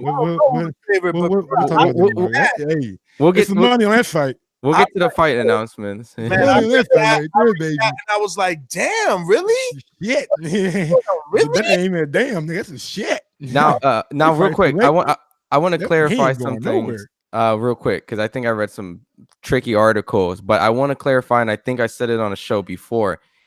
I thought these guys were related to the other Inoues, but I did more research. This is a non-connection to the actual Inoue. Mike facts, baby. Mike's been waiting. Hold on, real quick. First, did you say Mike stats? Yeah. I call it term now. Why would it be Mike stats? Oh, because I fucked up this morning. Okay. Hey, that's why I said it was Takashi's brother, not Inoue's brother. Yeah. So I wanted to clarify because I want to educate. I have heard that he was related to. I heard he was cousins. But yeah, I have heard that before. It's been a while back. No. I'm just saying though. I would have said the same thing. Like if I didn't check it, because I got the press release. Like if I didn't check some of that stuff, like I wouldn't have. I probably would have went there and like, hey, how's your brother doing? No. I felt it was an obligation, because if I ever say anything wrong in the show, and no one's ever seen or caught me, like what it's my obligation to come back to take the ownership. Oh, don't worry, they'll do it for you in fucking Twitter. This is not the Inoue related to the Monster and his brother that fought recently. But however, the Monster. This is cousin though, right? No, that's what I'm saying. It's no, not I don't think there is any blood relation. No, that's what I'm saying. It's like Smith over there. Related by marriage. Bruh, I'm still going through this list, man. Heyman ain't no joke. He killing this list, but Bob ain't no joke either. Bob, they right there though. Yo, listen, Jaime Munguia needs to come out and make a definitive statement on this card, because DAZN is the home of the middleweights that don't play, and I really do hope that the Charlos show up Saturday, because I really would love to talk to him about this. I need to leave, Mario. You should, when you talk to Jaime, you should feel like you should talk to him and say, look, I seen you at the weigh-in. You don't look like you struggle to make weight. Do you really see yourself moving up? The network seems to be pushing you to move up. And this is what I'm saying. Like I told Gabe, I don't want him to rush his son. Just like Jaime shouldn't be fucking rushed to middleweight. That's a fair point. Just because DAZN only got middleweight. So every time he fights, or they talk about him, you hear Chris Mannix say, oh yeah, he's going to move up. He's probably going to move up. He's going to move up. Motherfucker, let him stay where he's at. Why they rushing him? Did the man say he want to move up? So I want you to ask him tomorrow or Saturday, is he interested in moving up? Or are they just flirting these fucking fights at him, enticing him to move up and fast track his career into whatever? Because listen, he won a title at 54. He can defend it here versus a few more names, even possibly unify. For God's sakes, Jared Hurd's not going to hold this weight forever. Those belts are going to go vacant pretty soon. I'm telling you, he's not going to hold it. Yeah, I agree, man. And I can't. I feel like Ness has made the best point, but I feel like no. You can't hear you. I can't hear you. Oh, you can't hear me? Hello? Yo. Yeah, I'm trying to shut up a little bit. Yeah. I feel like Ness has made the best we had an point, argument real quick. Oh, go ahead, Mike. Go ahead. We had an argument a long time ago about moped, bro. He's like a pedal moped. You gotta like take a few pedals before you start. It took him 10 minutes. You didn't notice Mario was talking? It's all good. Go ahead, Mike. It's all good. Go ahead, Mario. Go ahead, man. Mike was fighting. He was like, "You're not gonna talk over me," and I promise you, I will keep going until you keep going. He like, "Oh, you don't hear me?" Yo, listen, real quick. My bad, man. My bad. About Ness's comment because he made such a great point, and I feel like it's so sad that I think he's gonna end up being wrong, and not because he's wrong, but because they're going to do something different with this kid. Like they're going to put him in a no-win situation that, he just represents so much to them. I think that they are going to rush him. They are going to put him up in middleweight. I think this is going to be a guy who, when he gets to the biggest fight of his career, he's going to have like 2 losses. You know what I mean? And not because he was outbested, but because he was thrown in, to a fight that was, a bad spot for him. But I hope they don't rush him. I really don't. Can I interject really quick, Mara? Just a quick. I just want to compare this to someone I grew up watching, and hopefully he doesn't have a career like this. Hopefully he does not have a Fernando Vargas career. Fernando Vargas was a very talented fighter. I think he was in the Olympics, and he was very young, and he could have been a little bit more polished, but they brought him up, and he performed very well. But then again, at the same time, he fought the elite and lost. He lost to Felix Trinidad. He lost to Oscar De La Hoya, and he had great performance, and you can see the talent was there. But you also saw that if they gave him more time and properly just allowed him to grow into that fighter and learn his skills, that he could have potentially maybe beat these elite fighters. With Top Rank, I bet. Let me look it up. I actually don't know. Chat, help me out. I bet you because he fought Oscar and he fought Trinidad. Trinidad was Don King, though. Exactly. Trinidad was a Don King. Oscar was a Bob Arum. So he was the B-side, and he got treated as such. That's crazy. Yeah, I'm gonna go look it up right now. But continue on, Mario. No, that was wrong. I could be wrong because we'll see. Yeah, no, that was just the only point I really want to make was that I hope you're right because every single thing that I've heard at this point is that his trajectory is Canelo straight to middleweight. Yeah, and so Canelo, they are Canelo. Okay, yeah, you're right. Canelo, maybe because now, and look, if it's this for my own guilty pleasure. Not to say that it's right, but if this is the hypothetical fantasy, I'm going to buy into it as a boxing fan, and it'll be okay in my eyes only for me, not for him. So they've been talking a lot about how DAZN has unlimited bandwidth and ESPN as well. That's why we're seeing these, foreign fights from Japan and all these different places at different times of night because they can afford to put it on whatever time. It doesn't matter because it's on demand. So for DAZN, that possibility struck the idea for Oscar De La Hoya to start really thinking about Azteca Stadium. And I've only heard fights mentioned in this 100-and-something seat stadium in Mexico. I would love to go there. So now if they can build Munguia Canelo to Azteca, I'm in there. You know what I'm saying? But it doesn't mean that it's right. Now, real quick, Ness, I pulled something. It said his promoter was Main Events. Managers was Shelly Finkel. And, of course, he was trained by Eduardo Garcia. So Main Events back then had to be Lou Duva, not Kathy. It had to be the husband or brother or some shit like that. One of the Duvas. Yeah. But yeah, absolutely. I mean, I think this is still a fight for Jaime Munguia to have another developmental showcase fight. He's huge compared to the guy, and knowing the fact that he's not related to the other Inoues kind of leaves you a little bit less hope for this guy. And this is just one of those things where at that point, it's just how Jaime Munguia will look in the fight. Is he going to just make this look better and better, stepping up, in his performances? Is he going to have a little more tight defense? Is his offense going to be set up? The things that we kind of criticized him in his previous fights.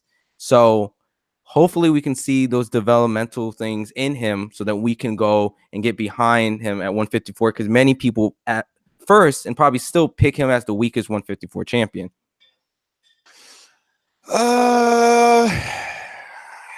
and it's debatable. I don't know his style. You know his style. It's all scary. sorts of problems. It's definitely a fight. It's not saying it's an easy fight, but at a point, people felt, when he fought Liam Smith. Yeah, I don't know. I mean, you think that the perception is still that he's the lowest champion with Harrison winning the upset? That's what I was thinking. I don't know if that makes him lowest hanging fruit at this point. Well, yeah, that's what I'm saying. That at first, and maybe still debatable because we still got Heard there, and Heard there. So I guess Harrison would be the only one that we would kind of debate with, right? Yeah. And again, just to add to the Munguia, I see that someone in the chat said Munguia was going to fight Triple G. And I remember they were trying to get him to fight Triple G because, again, they're thirsty for 160-pound opponents. And Munguia, I hope the Zanford Promotions, who's still involved with him, guide him properly, man. Don't let him. He tried to take that on short notice, too, at one point. And that's what I'm saying. Like, I think he's going to end up getting in there in a bad spot. Ain't he only 22, too? He is. So it shouldn't be no rush. If I'm right about the age, it shouldn't be no rush at all, man. Let me go check. I know he's pretty young though. I mean, think about again, and this is where we go back to Gabriel Flores Sr. Yeah, he's 22, Ness. Look at that. Think about Top Rank. Tell me how many fights, how many defenses would Jaime Munguia have if he was on Top Rank before he fought Heard or somebody? Look at Oscar Valdez. Oscar Valdez just fought Scott Quigg after like his 5th title defense. Gilberto Ramirez still ain't fight nobody other than Jesse Hart. And he fought him twice. Like, bruh, you don't gotta rush. That's a good point. You don't gotta rush. Look, Bob don't rush no Mexicans. He built his Mexicans. And Oscar, I hope it's just talk. I hope he's just linking. I hope he's just doing this new way of building fighters, and that's tagging them in social media, linking them with bigger name fighters, acting like that. Yeah, he'll move up to middleweight, but is bogus. He just wants his name linked with Canelo and Triple G. I hope, because Jaime's young. He doesn't need the rush. And you're right. It could just be a promotional, thing where they just kind of keep linking it, because moving into 160 doesn't make sense. It doesn't. Don't make sense. Yeah. I mean, we could be wrong though. We don't know what they're saying in the gym, what his trainers are telling them, but he doesn't look like he's busting at the seams to me. The dude, it's sad.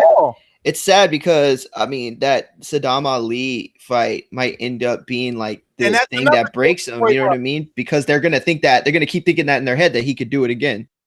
But that's another Golden Boy rush. Why didn't Golden Boy tell him, yo, go back down to 47, vacate this title?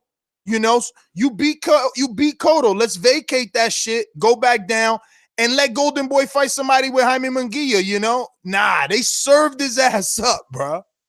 Like, I mean, yo, crazy, man. Like, where's the love? Saddam had to have known that beating Cotto or taking a punch from Cotto was not preparation for taking something in a junior middleweight fight. Like, well, again, maybe they looked at Jaime and they said to themselves, he was young. Unknown to a degree. To a degree, even though I think that's exactly what it was. No, because he was on a lot of prospect lists. Yep. He was. He was, but I think but he was on a lot of other people's prospect watches and things like that. So, like, I just didn't get it. If I'm happy, I vacate that title. There's no shame in that because you're not a junior middleweight. You're 47-pounder. You went up for an opportunity versus a fading legend. You came away with the win. Vacate that title. Use that cachet at 47.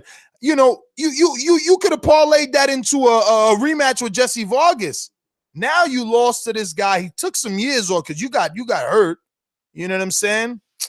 Yeah, and going back to that a little bit, I forgot another thing. You remember when Triple G didn't have an opponent and they were bringing up Vanes and Jaime Munguia? They're like, no, do not put Jaime Munguia against Triple G. Don't you dare. But they wanted to.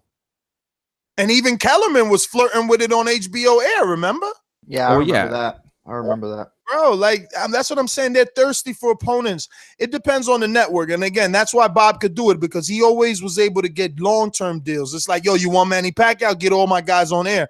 So then you can build. And over there with ESPN, he's really being able to build with the unlimited bandwidth. And that's what we go back to the two main characters that are over there, Gilberto and Oscar Valdez. Those dudes have titles that they haven't been in the fights with with the rest of the division.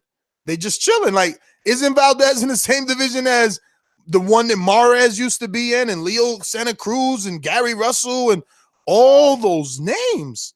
That's like that's a lot of names, bro. This kid's been there, and I think check the resume, Ron, but I think he's got like a 6. This is 6 or 7 title defense. Or because I don't want to do no Mike stats here. So, no, for which fighter? I just want to do Oscar Valdez. Let me go check. Oscar Valdez. All right. I think we should get out to some callers here, and we all got Jaime, right? We all got Jaime. Oh yeah, damn. There's fights to pick. Holy. Also, we got James the Beast Wilson. He's on that card, heavyweight. Also, now, wait a minute. On the undercard of Jaime Munguia, we need to know who this Can X guy is. I don't know if I'm pronouncing his last name right, but it's XU, Can XU, because he's going to take on Jesus Rojas. The only reason I'm even mentioning this is because it's relevant. Jesus Rojas is actually the dude that knocked out Claudio Marrero, the only loss Marrero has, and Marrero's now going up against Nyambayar on the undercard of Keith Thurman. Wow. So all relevant. Jesus Rojas will be facing I don't know who, XU, but it is for the WBA regular title in the same division of Marrero and King Tug. Now, going back to that question, I think he has 4 title defenses now. And it was for a vacant belt he won. And going back to that Rojas, remember Rojas lost to Jojo Diaz, but he got to keep his belt because I'm just saying he got to keep that belt because JoJo didn't make weight in that fight. Just a friendly reminder. So he came in overweight. Yeah, I think Rojas is gonna win. I seen Zucan or Kanzu, whatever, on cards before, but like I've never seen him fight. Definitely gonna check him out before Saturday. But he has 2 losses in 17 fights. He only has 2 KOs. So the power probably won't be anything for Rojas to worry about. Boy is actually giving Rojas a tune-up. Yeah, I don't know if I'd call it a tune-up because I haven't seen the guy, but yeah, he looks pretty weak on paper. So I don't know what to expect, but I do think that this is Jesus Rojas's fight to at least put on a show. Betting line, see if he's even on there, man. I really hate that all I have is FanDuel. I swear they don't put enough fights on this thing. Yeah, it would, and sometimes they add some pretty late. But you also have Vergil Ortiz Jr. on the card. He's on there too. So what's up with Vergil, man? I mean, I hear he's the goods, but I don't think I've ever seen this kid fight. Well, you know what? At the Canelo Triple G2. We were busy working around, so that would have been the best opportunity to see him.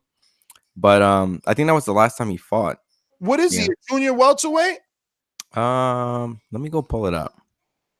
He's trained by the Garcias. He's a junior welterweight. Yeah, he's 140. Yeah, he's trained by the Garcias. You know that Robert is over there with him, Mario. Yeah, no, I know. Yeah, I definitely want to link up with them and yeah, Vergil's Robert is with Vergil, and Big G is over here with Josesito Lopez. Yeah, they got little Robert or Robert Jr. I mean, with Vergil, and Vergil is 11-0 with 11 KOs. He's only 20 years old. No. So, Robert Senior and Junior over there. No, I only saw the dad over here. Yeah, no, I know the dad. I seen the dad yesterday, which is Big G. Yep. But I'm talking about Junior and Robert Garcia. No, Robert Garcia is actually. I don't think he's. I'm not sure.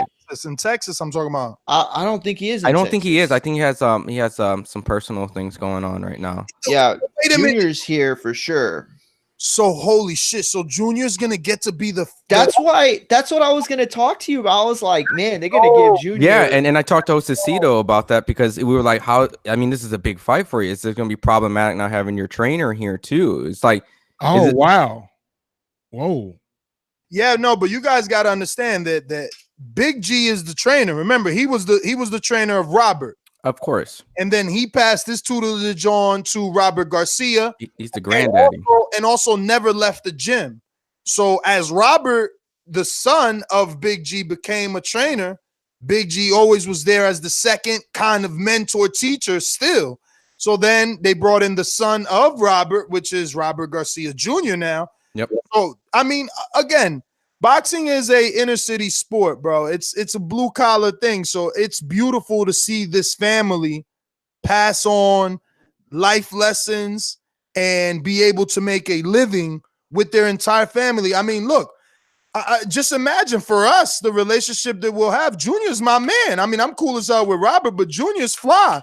So if he becomes a head trainer, it's like, holy shit, you know. And we talk about Ben Davison and other young trainers. This is beautiful for him. I'm glad we could finally get an interview with him, right? Like, I've always wanted to interview him, but it's like, you know, I don't want to, like, you're the son of someone else and that's it. But like, now this is it. It's Yeah, like, now he's gonna have it being being, you know, the head trainer at a fight. Well, we've seen him around. We've seen him bouncing around for years. You know what I mean? So he has to have at least a decent knowledge. The only problems I think that could arise in a situation like this is what happens if, you know, someone gets a weird cut in a weird place, or somebody gets knocked down. Like that experience is what comes into play. But I don't think that's going to happen in this kind of fight. But no, real quick, I think I've seen him be solo trainers at times where they had a split. I'm pretty sure this is not the first time. I think I've seen. But I think in those times though, Robert was still there. No. That's what I'm trying to. Robert had to go elsewhere, and I'm sure. Really, I've seen that before. Unless I don't know. Chat, help me out. Unless I'm delusional, I'm pretty positive I've seen that many times. Text him. Hopefully, he's not too busy where he could answer me back within the time that we're on the show. But I text to find out. I want to know directly, and if he's got time, I'm gonna get him on the show. Don't forget, we got Saul Neno Rodriguez, which is all relative. He was trained by Robert Garcia once upon a time. He was brought up by Top Rank, and when he was brought up by Top Rank was when he was red hot. Then he decided, like some, to leave Top Rank, and he went to Mayweather, and he got stagnant. And now he's back. I hear he's back with Top Rank. Is that correct, Ron? Unfortunately, you've become the facts guy. It's fine. I don't mind Googling. I won't want to spill anything out I don't know. So if you guys don't mind pausing for accuracies, I'll do that. Yeah, we're gonna make some fight announcements real quick. Yeah, you want to give those announcements out, Mike? Where I looked it up? Miguel Flores pulled out of the Leo Santa Cruz fight, and now Leo will be fighting. Whoa, Mister. I mean, he pulled out because of an ankle injury. There you go. I'm giving half facts. I'm sorry, Ness. Yeah. He pulled out because man's thinking he a duck now and shit. Damn, he pulled out. I'm sorry, Miguel Flores. He pulled out for an ankle injury. Now Leo will be fighting Rafael Rivera on February 16th. Sean Porter and the Ugas card got some people included on there. Andres Fanfara will face Edwin Rodriguez in the cruiserweight clash, and F.A. Ajaba will face Amir Mansour. I'm not going. I know you want to talk about that. I'm not going. I want to talk about Fanfara. Oh, really? Wow. Now, real quick, Ness. He is back with Top Rank. So yeah, I told you. Yo, I keep so much information in his head, but no, I want to go back to Fanfara because when I was in Chicago for the Big Baby fight, Fanfara was there, and he was trying to get on that Poland card because Adamic was there. And he was trying to work with Dazn, but he told me he was still with Heyman. But I was like, this dude gonna be flirting with Dazn. But nah, he went back to Heyman. It looks like. Just wanted to mention that right there. But the FA and Amir Mansour though, that's a nice considerable step up though. Isn't that surprising? With all the interviews that Ronnie Shield did with us, thank you. FA did with us. I think that Amir is a step up, and they seem like they weren't trying to make a step up till next year.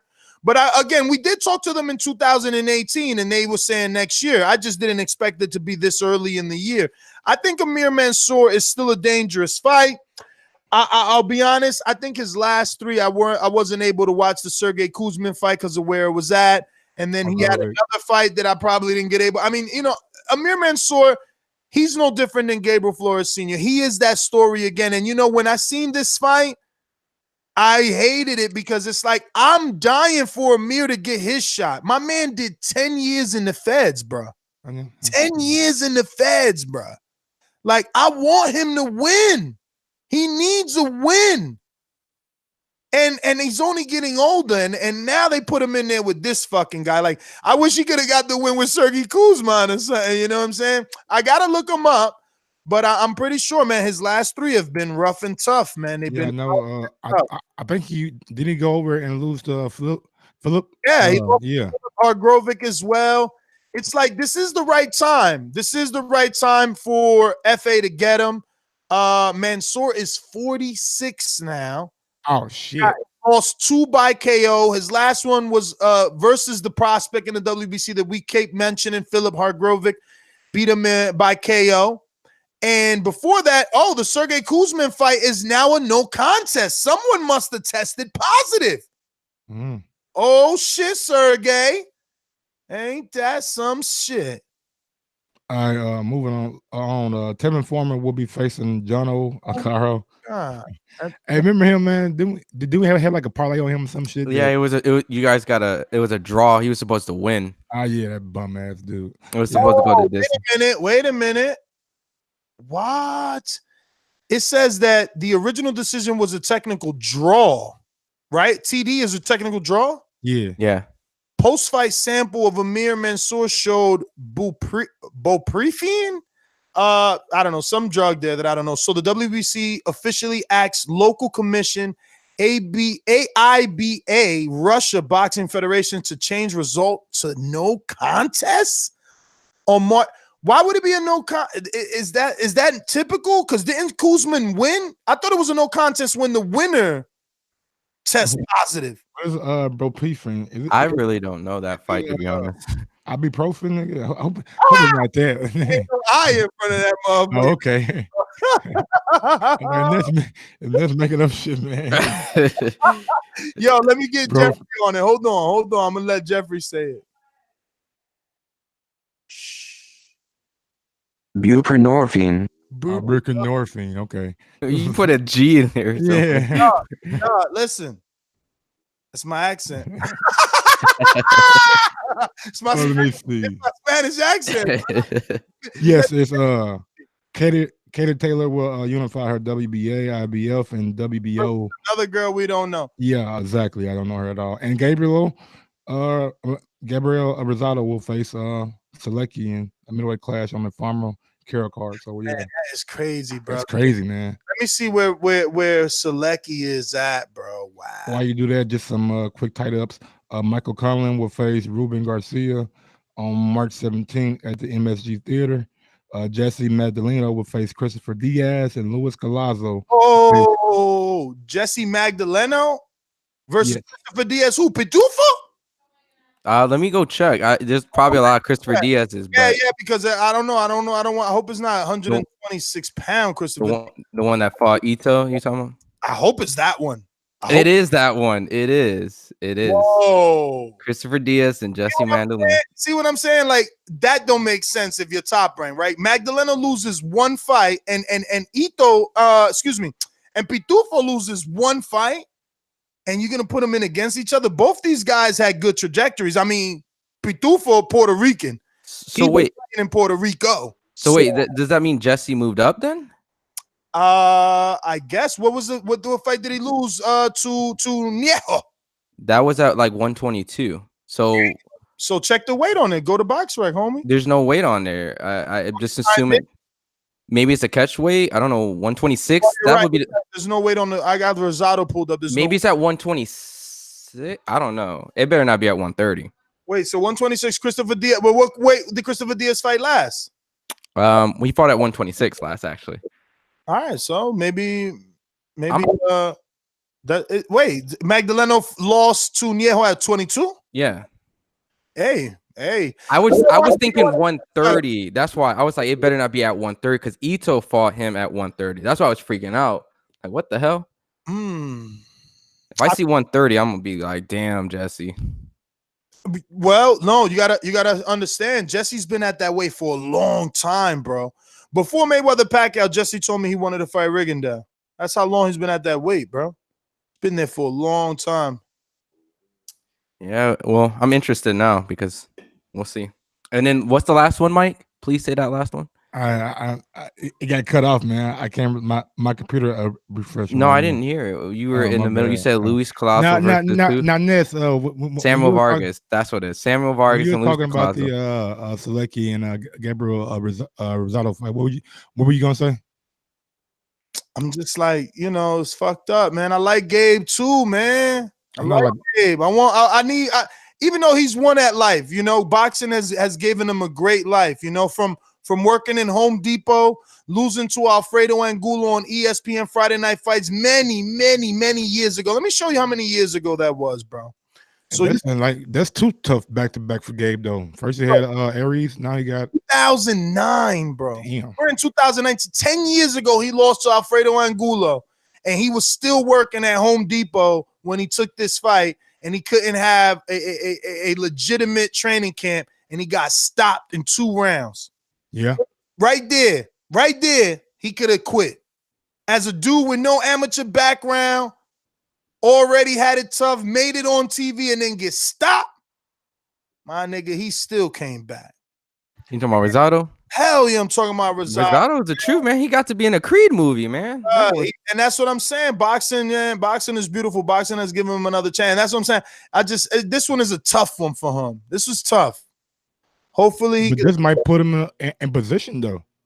If he wins this fight, look, Kuzman is at least top 10 in most sanctioning bodies, I'm sure. Selecki. Selecki, excuse me. Yeah. But yeah, man, you ready to get the callers? I am. What's your thoughts on that Colasso and Samuel Vargas on Top Rank? Oh man, Colasso's gonna get the win over Vargas. I hope that he doesn't look average because Khan looked average, and then that would be 2 back-to-back average-looking opponents for Crawford. And that's what I'm saying about the Top Rank diet. Like, are we assuming here? Are we assuming again? No one's happy with Amir Khan. Maybe not on pay-per-view. Like, first of all, Mike, excuse me. I thought he asked me a question. Yo, you can't talk about your boyfriend, huh? My man get all emotional. Jesus. I've been really trying. Mike, you loving him some motherfucking Crawford. You can't say nothing about that division without him like getting nervous. Oh, Keith is back, right? He's back. He's back. Okay. I was pushing Keith buttons purposely so that people like you, can hear that the man is back. I clipped that too, so you can upload it. You know what you need to clip? That clip specifically for all the Earl little fanboys out there where he's like, what, Earl, you want to fight me injured? That's how you want your win? That's how you want to base your legacy? Yeah, I got all of it clipped after the show. Just excuses. Yeah, right. Yeah, until your man gets injured and you running around here talking about, yo, you need a tune up. No. He broke his hand, then came back and fought Hearn. This is what Jesus do. Oh yeah. When did he break his hand? Give us some dates. Since back and forth. The schedule. I mean, last I checked, the only one that rates Horn on this show is you. I'm just saying, man. Hey, we are just saying. The fault, man. Right after injury. But Horn is a good fight to come back off of injury, just like Josesito. Like Lopez. I mean, hey. Exactly. Hey, no, I forgot Crawford did do because Horn was talking greasy, like, how dare you not? Oh, he's making excuses. I remember did that. Too, though. Huh? Wilder did too. I said, Wilder broke his hand, came back, saying, fought somebody straight up. We're just talking about Crawford right now. I'm just saying, man. Hey, people do it. It's not unheard of. Lomachenko had fucking rotator cuff surgery and came back and fought a killer, didn't he? Oh, he fought a killer now. Yo, let's go to Crawford. Let's go to Crawford. This dude to say anything in the motherfucker make Crawford look good, bro. I'm telling you, Brad Goodman need to hire you. Who is Brad, man? Shout out Lomachenko. The matchmaker. They need to hire you, man. They need to hire you. Matchmaker for Top Rank, though. You need to be his assistant, bro. Assistant for what, man? I like my gig here. Oh, by the way, you making them fights. You just said that Pedraza was a killer. He had moved up. Bro, you called him a killer. Don't try to change it now. You use the word killer. Hey, Ness, real quick. I got on tape. We got to upload it. Sam Watson was saying Danny Garcia is going to be at Barclays Center. So what for what? The Adrian Granados fight for the Thurman. Oh, you mean that fight is coming to Barkley? It's going to be the same day as Amir Khan and Terrence Crawford. It wasn't like there's no official announcement, but he said, yeah, they'll be competing. Oh, they're going to be competing. Damn. Yeah. So upload that joint. That's I'm never happy about that. I'm never happy about that. I don't want Danny to outshine Crawford on that day, and I don't want Crawford to outshine Danny on that day. This is something they shouldn't be doing. You see, that's why I like Eddie, because he put his card on a Friday. Like, what's wrong with having boxing on Friday? That felt good for me. I like it. Even on Sunday. Yeah, we talked about this in the chat too about them competing. Thing for me, but I'll take Sunday too. But it wasn't the best. Like, I mean, it wasn't bad though. We had fun though with playing. I know, but I like having one day a week where it's like no work in the like morning. nothing. Yeah, no, that's I don't gotta work till 7. Like, that's cool for me. Like, one day that I don't gotta work till 7 p.m. and that's cool. When they put boxing on, we got to start a little early. We got to, you know what I mean? Just but when they compete and then there's a UK fight, and then you're talking about we start at 2:00 and go until goddamn 11. So, you know, it sucks. But yeah, I hate that they're competing. The only thing is, once pay-per-view and one will be on Fox. So then at that point,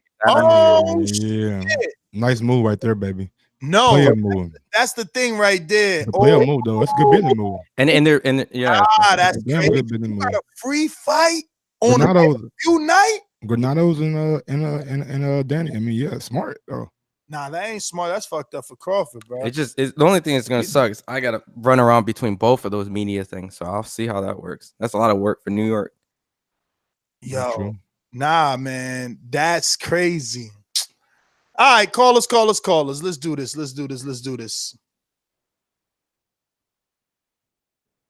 Remember to rate us 5 stars on iTunes. These calls are brought to you by El Camino Electrical Services, experts in electric vehicle charging stations. For consultations and turnkey installation, visit us at elcaminoelectricalservices.com.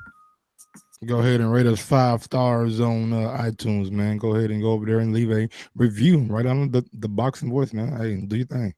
We're going out to Skype. Mo, talk to me. What up, Mo?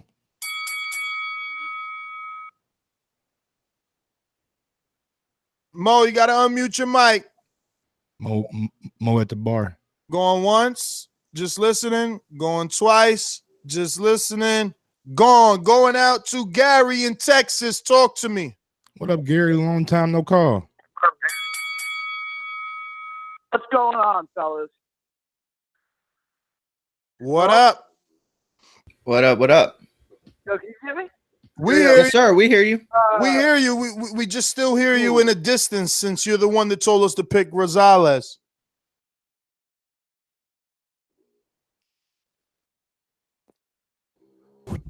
To be fair, I also told you to pick Rosales. Gary hung up. Yeah, I'll get on that grenade with you, Ron. I did as well. Mr. Info Joe. This portion of the show we call In the Mr. Know, Info Joe. presented by my brother. One time for your mind, one time. One time for your mind, one time. Chief Keith is back. It's like a breath of fresh air, man. I love the media workout yesterday. He held court, talked that shit. I love that energy. And hey, man, being off 2 years from doing anything, I don't care if you was a gardener and you've been off for 2 years, it's going to be some rust, man. So I want him to knock him out, but if he just went on points and get some rounds in after 2 years, I'm good. Put me down for Gerald Washington. Put me down for, I'm going for the upset, Ness. What? Put me down. No, wait.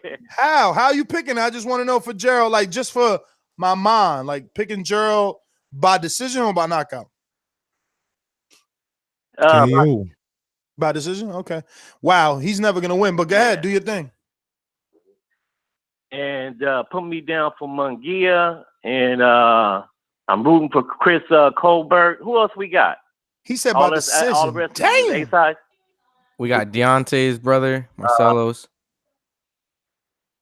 Yeah. We got King Tug too. King Tug is also on there. You got Thurman too, right? I don't like that With nickname. that dude, man. What happened? You not I'm what? gonna have to go look him up. Who? King I'm not Tug? familiar with old King Tug. Yeah. Who else is? There's somebody else though, right? It was one more good fight, right? No. Jaime Munguia? Yeah, he already You said he picked Munguia. Yeah, I said that. There's Rojas. Yeah, that kid, man. If I was his handlers, I would not rush that kid, man. The kid, even though he is a belt holder, there's really no wiggling room because he's there now. He's on the big dance floor, so he gotta kind of take the big fight. Man, tell that really. Valdez and Gilberto Ramirez. Girl ain't gotta take nothing, man. I mean, if Eddie, not Eddie, but if Oscar Smart, man. Tevin Farmer got 3 title defenses versus guys I can't even remember. Why have one Mexican star when you can have 2? Yeah, but I will move him along a little slowly. But if the opportunity comes, man, the kid gonna have to learn one day, man. Throw him in there. Shit, he got a champ. He can't just hold a belt like that. But good show, brothers. Hit those thumbs up. You're listening to the #1 pound for pound boxing podcast. We got a super chat from Ohio Runs Boxing. I apologize for my Ohio fighters last weekend. Oh yeah, Warren and Broner. Yeah, Warren and Broner, man. Yeah, man. Yo, shout out to Ohio Runs Boxing with the first super chat of the day. No, I think we have one more You to that. ain't got nothing to apologize for. Broner needs to apologize for that and to the hood. Have y'all seen the meme of Manny Pacquiao like playing spades with a bottle of Hennessy and like a fucking do-rag on? They've been making Manny Pacquiao like he was born in the that hood. shit funny. Hooded up, Manny. Manny got more fucking street cred than anybody now, man. Let's keep the phone lines moving, but we are gonna have Neno Saul Rodriguez on the line. Daniel is connecting us, so we're just waiting on that. We're gonna go out to Joseph, the mastermind. Talk to me. What's going on, Joseph? What's going on, guys? I'm gonna make my picks for this weekend. It'll be Thurman, Adam Kownacki, Chris Colbert, Jaime Munguia.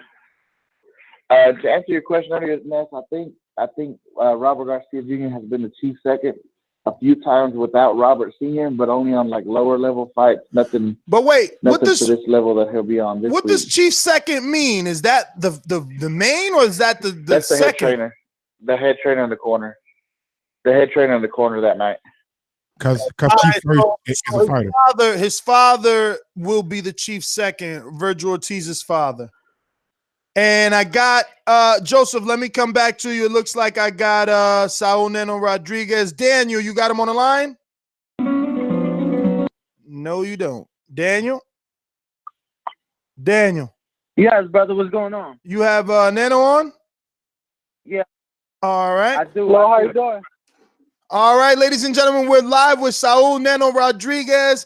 Saul, man, how are you? First and foremost, thank you so much for taking the time out to come here live on the show and just talk a little boxing with us. And Happy New Year, brother. Happy New Year to you guys too.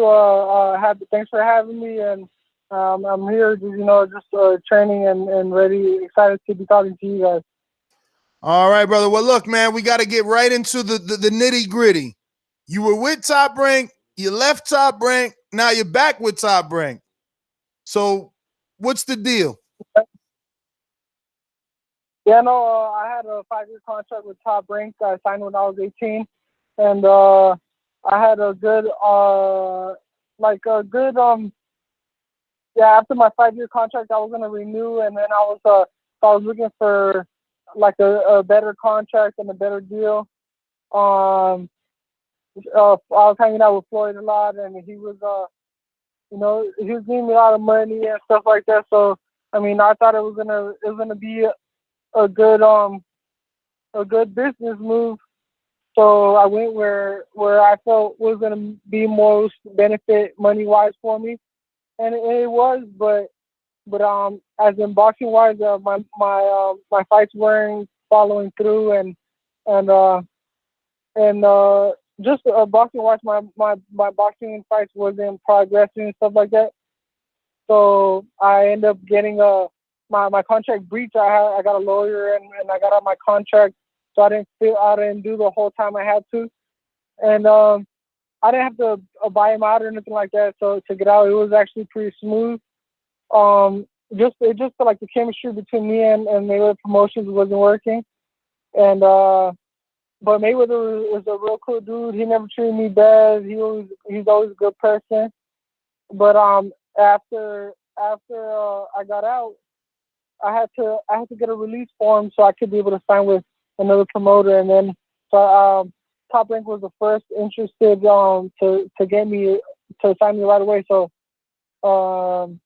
that was I feel comfortable and I like Top Rank, so I went back to Top Rank and it's going great. They're keeping me busy. Everything's looking good. I like the atmosphere. I like the team. I like how they work.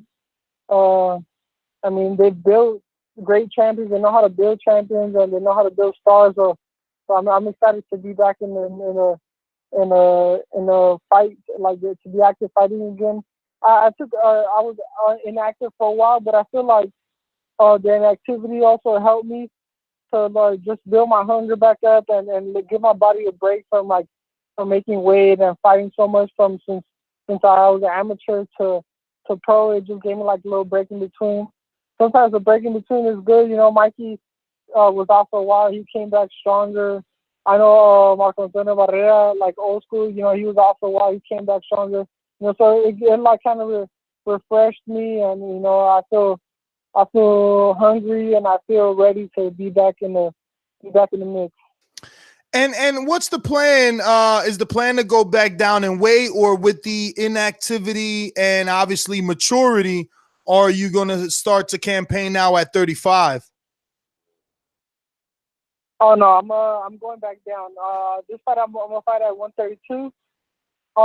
This first fight back, I was gonna fight 133, but my opponent came in heavy, so I had to gain a little bit of weight the day before, like the day of the weigh-in. So I went up to 135, and he rated 137. But I'm going down to 130. I'm gonna get a title at 130. And I got a couple of co-hosts that I'm going to pass you to, but I do want to say, man, listen, and I'm just generalizing by saying but most of us did get to know you because of Top Rank. You know, you're right. Like, we just had Gabriel Flores Sr. and Jr. on, and, you know, they said the same thing you said about how Top Rank builds champions, and they made you they made us aware of you. And we followed you. You know, I love your fight with Nahara. You know, you were just red hot at the time. I actually like the fact that you went with Floyd. Obviously, I didn't like that he kept you inactive. You know, I'm happy that you're back. I'm happy that you gave us an opportunity to interview you. I will pass you to my co-host, Michael Gross. And thank you again for being on. Hey, how's it going, man? What do you know about your next coming up opponent? Elio Mesquita. He's 17-0, 15 knockouts, and so he has a lot of knockouts, and he has 3 losses, all by knockout. So he's just a fighter. He's like a do or die type of fighter. Like, he either win by knockout or he's gonna lose by knockout. So, you know, I don't take no opponent lightly. I'm focused. You know, patient. You know, I don't have nothing to prove. I don't feel like I have to prove my power. I know I have power, so I just, you know, I'm in there, take my time and relax. I have 10 rounds, so I have time to break them down. And then if a knockout comes early, then it comes early. If not, you know, I get some rounds in. I need a few rounds. If I could take them out in the first round, I think I want to take my time and get them out like in at least 2 or 3 rounds, so I could at least get a little time in there. Cause, I mean, I know I could just go in there and just throw bombs and I'm gonna get them out of there, but that don't prove nothing, and that don't benefit me at all. So I feel like just, you know, getting some rounds in there, being in the mix, and then being comfortable in the ring and stuff like that is good for me. So that's what you guys will see, you know. I mean, now he has 15 KOs. What are you guys doing in camp to like kind of counteract or negate that power? Oh, just defense, you know, just fighting on the outside. Don't really exchange. I don't have to exchange. I know I have power, but I mean, that's to take away his power. I watched tape on him and stuff like that. So I mean, he goes down. So if you get him the right shot, so he goes down, and You know, I feel like my sparring partners are tougher and they have more heart than him. So, I mean, it's not something I haven't seen before. You know, I have a lot of amateur experience. So I have 108 amateur fights. You know, I've been around, so it don't surprise me. Fighters with power don't, you know, it don't scare me. Hey, how's it going? This is Ron Saul. It's a pleasure. You know, you mentioned Mikey Garcia in a way where it was good to have that little break, and now you came back and you're more energized. Do you feel that at this point that you need to fast track your career a little bit for that time spent not being active? And do you see yourself fighting any of the future champions in the near future? Yeah, of course. I'm 25 years old. I'm gonna be 26 this year. So, I mean, my time is here. I feel like I'm in my prime. So, I gotta step up soon. As an opponent wise, hopefully by the end of the year or early next year, I get a title shot. Hopefully I fight 3 or 4 times this year, so I could be my ranking can go up. But yeah, I need to step it up. I'm 22-0 already, so I can't be you know, taking easy opponents, and I'm not gonna get nowhere like that. So I want to fight tougher opponents and you know, get close to world title and fight for world title. Is there a particular champion you're looking at specifically, a route? You know, I mean, maybe the WBO champion, like the winner of Ito, maybe Jamel Herring, Tevin Farmer, or any of these guys on your radar? Which one specifically? I actually want Miguel Berchel. I want that WBC title, so that's someone they work well with Top Rank, so that's the easy fight that could be made. So that's the title I want. That's definitely a good option. Hey, Saul, this is Mario Munguia. Real quick, I just want to clarify something. I don't want to backtrack too much, but I just want to clarify something. You said that you came back with Top Rank because they made an offer. I'm assuming they made the first offer. Well, I want to know, was PBC ever on the table? Did they ever offer you anything? Were there any other offers other than Top Rank? And what is the biggest difference being with Top Rank this time than the first? There was offers as in other promoters. It was of course them, and they kind of worked same with Mayweather. Mayweather Promotions was kind of close to PBC, but of course signing PBC like directly is a little different. But it was them, Golden Boy, and Top Rank. So that's kind of like the only 5 promotions that are big right now that could, you know, that could make I mean, get you a lot of fights and put you out there like that. But as the Top Rank, I like Top Rank. I mean, they know how to build fighters, and they have the biggest, you know, like track record as in building fighters. What was the other question though? What's different with Top Rank this time than the first? Oh yeah, this time, you know, it's they're treating me better, they're paying me better, and you know, I feel like I'm appreciated. So I mean, it's good business. They signed that big ESPN deal where they could keep their fighters active, and they've been signing a lot of fighters as well. So they have a lot of possible matches that could be made. And of course they have, like, you know, the ESPN deal is a big thing where they could pay the fighters good and keep them active. I have a lot of they have a lot of cards that put me on.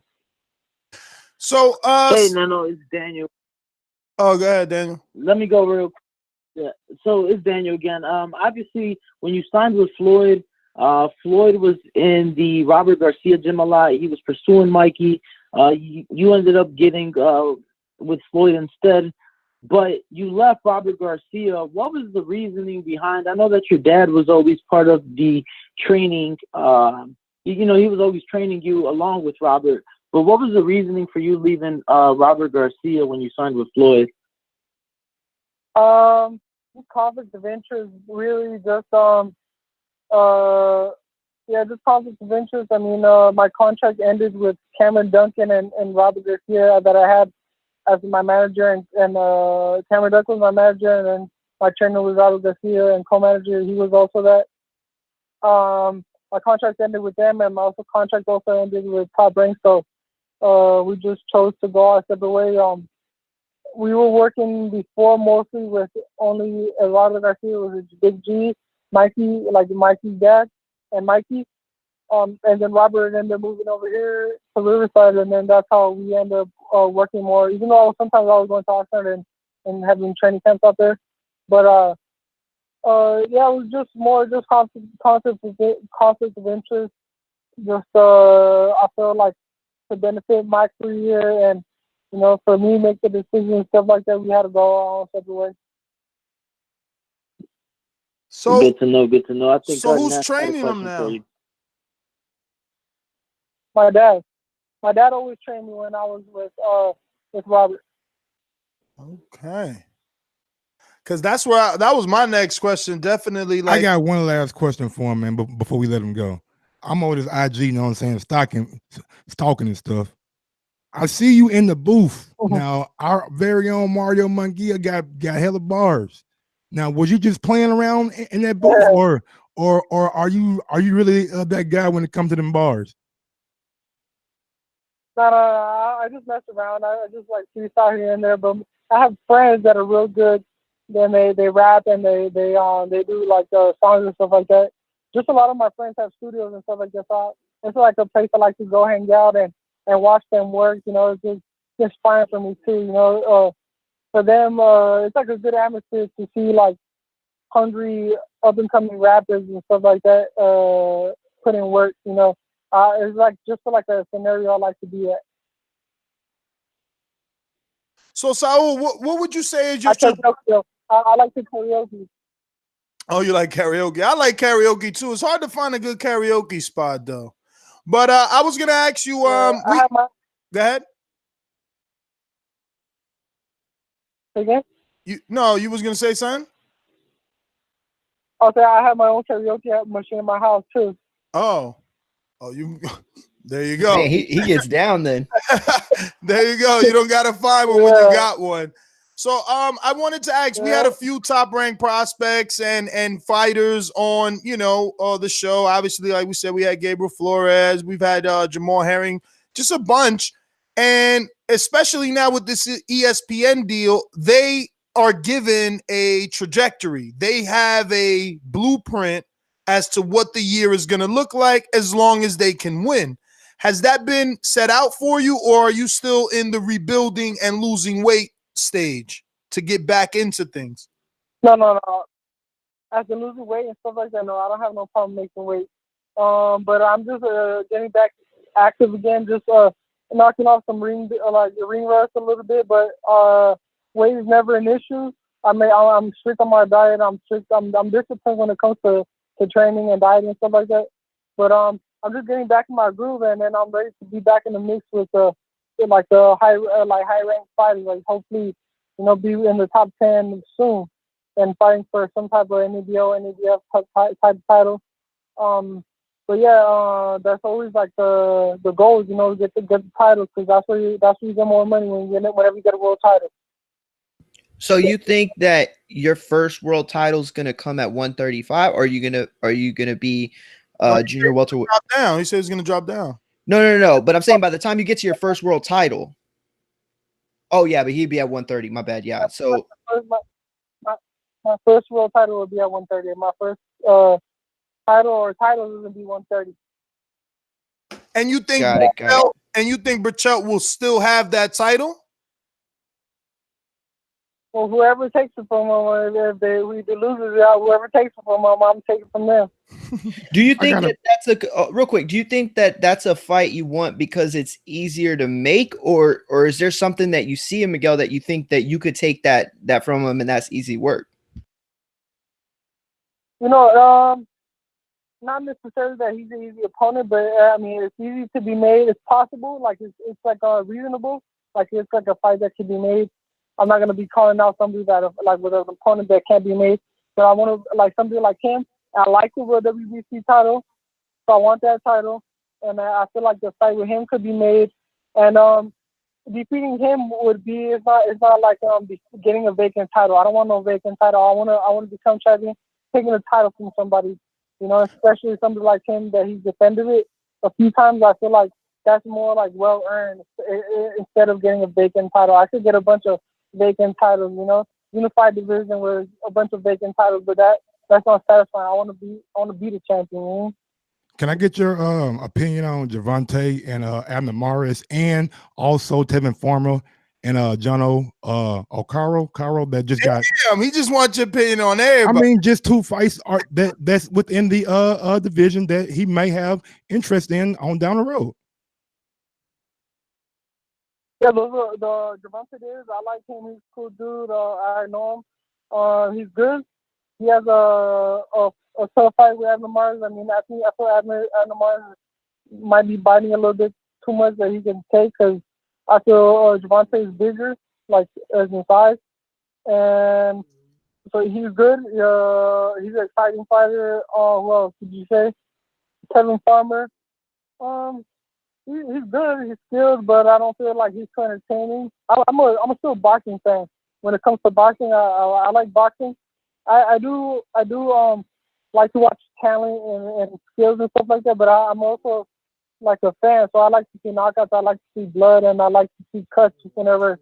Like, I want to see people get knocked out when I watch boxing. So, you know, I don't like to see 12-round decisions, like boring decisions. I like to see knockouts, and so I like exciting fighters. And I'm not sure about the other O'Connor. Would you say? That's just the guy Tevin Farmer is supposed to be fighting next month. I don't think he's going to beat Tevin Farmer, but now why necessarily do you think Tevin's boring because he gets 12-round decision, or he just doesn't have that pop that some of the bigger punchers have in that division? Yeah, because I like fighters with power. I don't feel like he's going to change. I get bored when I watch his fights, you know. But he's good. He's skilled. He's real defensive. I respect him and stuff like that. But I like to see knockouts. Hey, Saul, you think you'll be facing like an Andy Vences this year, or is that too soon?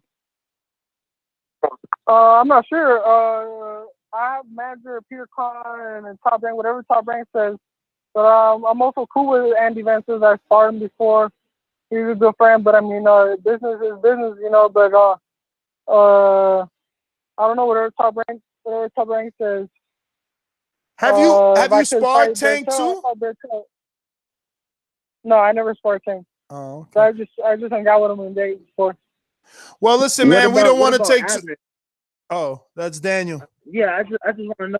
Yeah, I just want to know. I mean, being at RGBA and for the time that he was, and since he said that he feels Abner's biting a little too much, have you ever seen or have you ever sparred Abner? No, I never sparred him. He was too small. I sparred his brother, Speedy Mars. Okay. Yo, that's a little funny. Well, that's a little funny. You saying that he's too small. Meanwhile, he's about to fight Tank that's bigger. Yeah, no. I consider myself. I'm pretty big for 130, but I mean, Tank he's small. He's short, but he's stocky. You know, so I mean, Abner Mars, he was a 118 pounder. You know what I mean? Yeah. Well, Saul, listen, we don't. At 118, so. I'm sorry, I didn't mean to cut you off. I was just gonna say we don't want to take too much more of your time, and we wanted to thank you again for coming on. Definitely gonna be glued to TV, ready, waiting for your fight. You could tell everybody, you know, where you're gonna fight at. Obviously, it'll be the Save Mart Center, but you can, you know, let them know where they can get tickets. Let them know your social media, and definitely, man, thank you again for the time. We hope we could get you back on after the win to give you a victory lap. All right, thank you. Thank you guys for having me. I appreciate you guys. I appreciate you guys' time and everything. Of course, my Instagram, Twitter, team_Neno, Facebook, Saul Neno Rodriguez, and I mean, just thank you for everybody for all the support, all my support of my fans. Of course, thank you guys for helping me like this, or supporting me and getting me out there. Just everybody look out for young, hungry fighters. I want to give you guys an entertaining fight, hopefully quick knockout, so you guys don't have to watch so long. But I mean, thank you guys, and I'll be waiting for you guys to speak to you guys after my fight. All right, brother. Well, thank you for calling in. Next time you come on, I need a quick 16 from him. I'm just playing. Have someone covering. I think Mario, you're at that fight, right? Save Marshall. No, that's in the Bay. That's in That's Fresno. that's California. But we'll definitely have someone there at that fight. I'm happy he's back, bro. Like, this is what Mayweather does. And you know it sucks that, look, you heard what he says. He's like, nah, Mayweather, that's kind of like, Al Heyman's still kind of like with Mayweather. And I don't think that's the case. But look, he probably knows more than us because he's on the outside. And they stagnated his career, man. When he was with Top Rank in the beginning, bro, kid was red hot. Red hot. Yeah, I remember, and it's good to see him back. Yeah, it is good. I know you want to get it. I just want to last thing say is I am saddened he's not with Robert. I had no clue. I know he's saying, yo, my dad was always there. My dad was always ahead, but I always seen Robert. I'm sorry. Yeah, that was something I had already known, but I didn't know his dad was his trainer. But yeah, that is a bit unfortunate. But I am glad he's back with Top Rank. Like, he just feels like a Top Rank fighter, and what I mean by that is he's a guy that I feel like Top Rank could do a lot with. They've had guys like him in the past, and they've been able to accomplish things with him. So yeah, but man, it's like the more and more we hear about fighters that go back to Top Rank and its activity level that keeps them coming back. That's what they're seeking, dude. But times are changing. Hopefully, PBC will show us that they can be active with these 2 network deals with Fox and Showtime. And you know what? Look, Fox itself. Look, Fox put on Jose Ustatsegi and Caleb Plant, and now they're putting on Sean Porter and Ulgas. Those are really high level fights for those channels. Because that's not Fox. That's like Fox Deportes and Fox. But I just want to give you guys some facts. So Saul used to be co-managed, and I mean Saul Rodriguez Nano, who we just had on the show, used to be co-managed with Robert Garcia, his co-trainer. I mean his trainer and co-manager, but also managed by Cameron Duncan, who used to, or I don't think he manages anymore, Terrence Crawford. He used to manage Tim Bradley, but he also doesn't manage him. And his wife stepped in at a point in his career. I think it was right after or before the Ruslan fight. Probably after the Ruslan fight is when they fired Cameron Duncan. And I just want to point out that like he did come back. So credit to him. He's back with Top Rank, so he's gonna be taken care of. But he's not with Robert anymore. He's not with Cameron, who Cameron is still good. Cameron, he had Mikey. He had Crawford. Cameron look him up. He had fighters like a motherfucker. But now he's with this guy, Peter Kahn. And Peter Kahn's other biggest name, George Cambroso Jr. Only other names, people I never heard. Well, I heard of Chris Van Heerden. Obviously, I watched 2 of his fights, and I never heard of Emmanuel Tagago, but he sounds like he's gonna be somebody. 29. Van Heerden fought Spence. No, of course he fought this guy. No, but I don't know. I don't know if that means anything. New manager. What could he really do? Not that much experience. Looks like the inventory is like from Ghana. Chris Van Heerden is South African. The other one is from Ghana. And obviously Saul is in California, but Cambroso's in Australia. Like, this guy, Peter Kahn, is like all over the place with the signings. But I don't know, good or bad thing, I don't know. Wanted to give you guys some information. Just, I don't know, a little alarming for me. When you got a super team and you break that, you got to ask some questions. But we'll go back to the callers. Mo, I want to give you a second chance, Mo. So if you click on your mic, I'll know you want some. If not, we're going to keep it moving. We're going out to Rod in the 870. What up, dog? What up? How y'all doing today? Good. Hey, I just wanted to say I think Keith Thurman gonna have a good fight on Saturday. Hopefully after this tune-up, which should be pretty tough. but I think he'll not stop the guy, Jose. I'm hoping that Keith will go ahead and start fighting the big dogs, which it sounds like he's ready. He sounds like the old Keith to me in the videos, some of the videos that were posted this week. So that's a positive, and I'm hoping he just follow up with it, start back fighting the big fights. He took on some tough fighters, Sean Porter and Danny Garcia, before he got injured. So hopefully Earl Smith and those guys are in line. Second thing, Mike, I noticed on your Instagram you got Gross 1911. Are you a Kappa dude? No. Did you play as Kappa? I ain't playing shit in college, bro. I play basketball. I play as oh, okay. I play as Kappa, man, in Newton. You know, we were founded in 1911. And I've been Okay, big up to y'all. days, but I didn't have time to get through. So that's all I had, Ness. I just wanted to make sure. I thought you was a Newt, man. I was gonna fucking send you some merch, man. Okay. All right, brother. Well, thank you for calling in. Listen, real quick, just want to announce Border Wars is officially open. So anybody that wanted to sign up, no more needing to inbox me. Head on over to ThaBoxingVoice.com/Border Wars/ I don't think you have to write the actual last slash, but whatever. Border Wars. BoxingVoice.com/Border Wars. Remember, you must sign up if you want to participate. Obviously, it's going to be, another TBV event where, you can let your skills shine. You can be like Ness and be the IBF champ like me and Earl and, so many others, AJ, so many greats.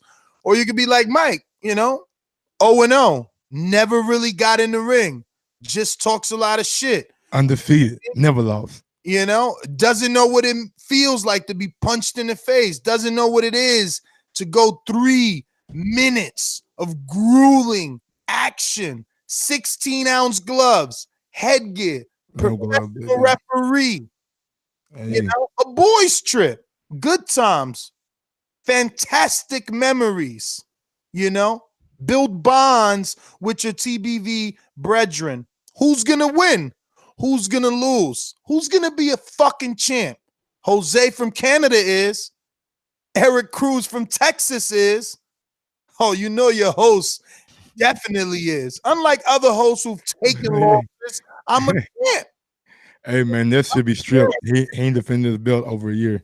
You know what the funny part is? Oh, wow, Mike. The funny part is no one wants to fight me. Javier called you up, and you didn't want Javier at first. See, the link is out. ThaBoxingVoice.com/Border Wars.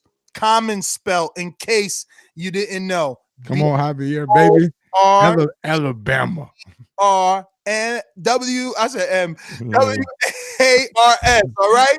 It said don't IBF enforce their mandatories. Okay, yo. Who's my mandatory then? 2 people in the heavyweight division that are already in the ecosystem. Let me just screen share so you can see. All right, we're gonna take a long fucking TBV commercial break since Mike always trying to play me. And I go through this every season. I gotta prove myself every season. I'm like motherfucking Keith Thurman, but I'm back. I'm back, motherfucker. Who wants some? Who want to see me? Let's get in shape. Huh? You see that right there? Look at this guy. This guy right here. That was my first victim. You see that nigga looking in shape, boy. Right. That was my first. I see why he rocked your ass up. Hey, but some people they look miserable in the picture. So now look, look, you want to see miserable? Who look happy? Where you at? Where you at? No, where I'm at. Look at me. He's in the back with the red belt. I thought that there was Tyson Fury back there. My bad. Oh, my bad. I ain't zoom in. My bad. Yeah, zoom in. Look at that. Where your opponent at though? I'm trying to see your opponent first. Left. My opponent left. I'm the one got the knockdown. Hey, you want that picture? Me? Your opponent didn't want no picture, man. I think my opponent is here somewhere because I see Cancel there. Well, yeah. I'm looking for. I want to see his face. Let me see. Maybe he didn't want to take that picture. I mean, hey. Was that Maidana fight you dealt with? Yeah, that was that Maidana fight right there. But look, you see that title though. You see that title, and you see Warren. He beat somebody. I ain't gonna say his name, but he got that belt. You see Warren holding that belt in the air. You see Cruz with the Ring magazine. Do you want to be a part of this? You see the Manny Pacquiao's on the floor? You see the Manny Pacquiao? You see the real belts? Come on, Mike. I see Info Joe too. And, oh yeah, and look Info. at his. Look at his. He got in shape. Info. He got in shape. Look at that. Info looking real. And he won. Right? And he won. Okay. 50 years old. And he boxed beautifully. And guess who he boxed? The man that got us Gabriel Flores Jr. today, Alex Lemon. Nigga, look at Enrique. That's like a different dude. And because you gotta get look at Queen City Cobra. He calling every day. Anthony Edwards in Cincinnati. Look at that man chest. He looking like motherfucking Mayweather. Oh yeah, damn. Yeah. That nigga in Diesel. Now look, do you see my cursor on this guy right here? Yeah. Okay, well, he won his heavyweight fight, right? Versus this guy right here, Aaron Cantu. Yeah, Cantu. Okay. So he won his heavyweight fight versus this heavyweight. I won my heavyweight fight versus the other heavyweight. And this is another heavyweight right here who won his heavyweight fight versus this heavyweight fight. You think anybody sent me a motherfucking offer? You came up with short notice. I need somebody to sign up at ThaBoxingVoice.com/Border Wars and take me out my misery. Take me out my misery. That's all I'm going to say. Take me out my misery. Okay? If it's so easy, look at the WBC champ. Look at him. WBC champ. Look at Jose. Look at Jose. Huh? Got Jose that belt. He got the green strap. He got the green strap. Look at Jose ain't fucking around. Oh, look at him. Look at him. Look at Nesta. No, that ain't me. That's Canadian Eric Garcia, all the way from Canada, came to Los Angeles to be part of Border Wars. And that's Anthony Edwards right there. Look at how that fight was. Look at how in shape they were. Yeah, that's what TBB is promoting. We promoting losing weight, getting in shape, and not just talking shit from your couch, calling fighters a bum. You a bum. Get the fuck in the ring. Get the fuck in the ring. Shit. You see the champ? Champ. Where the champ at? Oh, right there. Look, heavyweight. Look at the heavyweight in action right there. That face off though. Look at the heavyweight in action. What's that? What you want this face off? Yeah. Look at this. Look at this. Who this right here? Anthony. Yeah. Anthony and Eric from Garcia from Canada. That's Doomy, homie. Dog, this is Eric Garcia. This is Anthony. Doomy is. I was talking about the face off. He look like he cheating. Doomy cheating. You gotta hit him with something. Aaron, this is Anthony right here. There we go. That face off. Hey, Anthony look like Austin Trout right there. Anthony brolic as hell, bro. When he did his weigh-in, he took off that shirt. That nigga came in at 178 or 172. Rip. I'm talking about rip. All the way rip. Okay, but TBVs, this is gonna be a pay. Y'all do like same day weigh-in? No, next day. First, okay. Friday, because Friday, this is what happens. Friday, we do the weigh-in. After the weigh-in, we have a TBV barbecue. Okay. Last time, Info Joe hosted TBV. You know, if you a smoker, we was in Cali. There was everything. You know, we had the dominoes out. We had the chess game out. You know, we had everything. It was just an amazing time. No issues. No, with all the males that were there was no male testosterone. Most of the men brought their women. You know, some Alex unfortunately came with his kids, and he left after a while because obviously we was blowing down. Yeah, man. Real fighter smoking fight. A lot of weed, baby. Real fighter smoking fight. Nah, you know what I'm saying? I don't. Hey, what's that dude name that smoked cigarettes and shit before you fought? Talking about Mayorga. Yeah, man. Shout out nah, he a real nigga. No, he wasn't. No, you do not smoke. If a nigga smoke a cigarette then get in the ring, he a bad motherfucker. I ain't fucking with him. So the fight is to be announced, but we already have our main event and our undercard. So on the undercard, we have Marvin the Tank will be rematching our very own Aaron Cantu. He don't like the way it went. Hey, Cantu want that get back. That's what real fighters do. They want that get back. Right. Cantu said, yo, I ain't trained, champ. I'm going to take it serious. I'm already in the gym. I want the rematch, champ. So I told Marvin, I said, Marvin, you want the rematch or you want a shot at glory? You want to take down the king of TBV? You want to hold the keys to the fucking kingdom like AJ tells these heavyweights? And Marvin said he got unfinished business. Nah, Marvin said he more ain't money in the liking it. rematch. More money in the Yeah. rematch. And he said, I don't want any doubts. You know, I want to clear all the And then that critics. could lead up to a bigger, You ain't gonna ride with me, a Rob? bigger unification with you. No, I just hey, Marvin's smart. Marvin's saying you ain't getting fights yet, so you 1 year older next year. Yeah. Marvin gonna he knock your playing ass smart. out. He said, I can Marvin make gonna this knock your money. ass I out, can get man. this money, make the champion get older. Marvin gonna fuck you up next. Force the purse bid, and then what's He up? ain't gonna have no belt, man. He ain't gonna have no belt, man. That's the problem right there. If you want to do it, you got to do it for a belt. But whatever.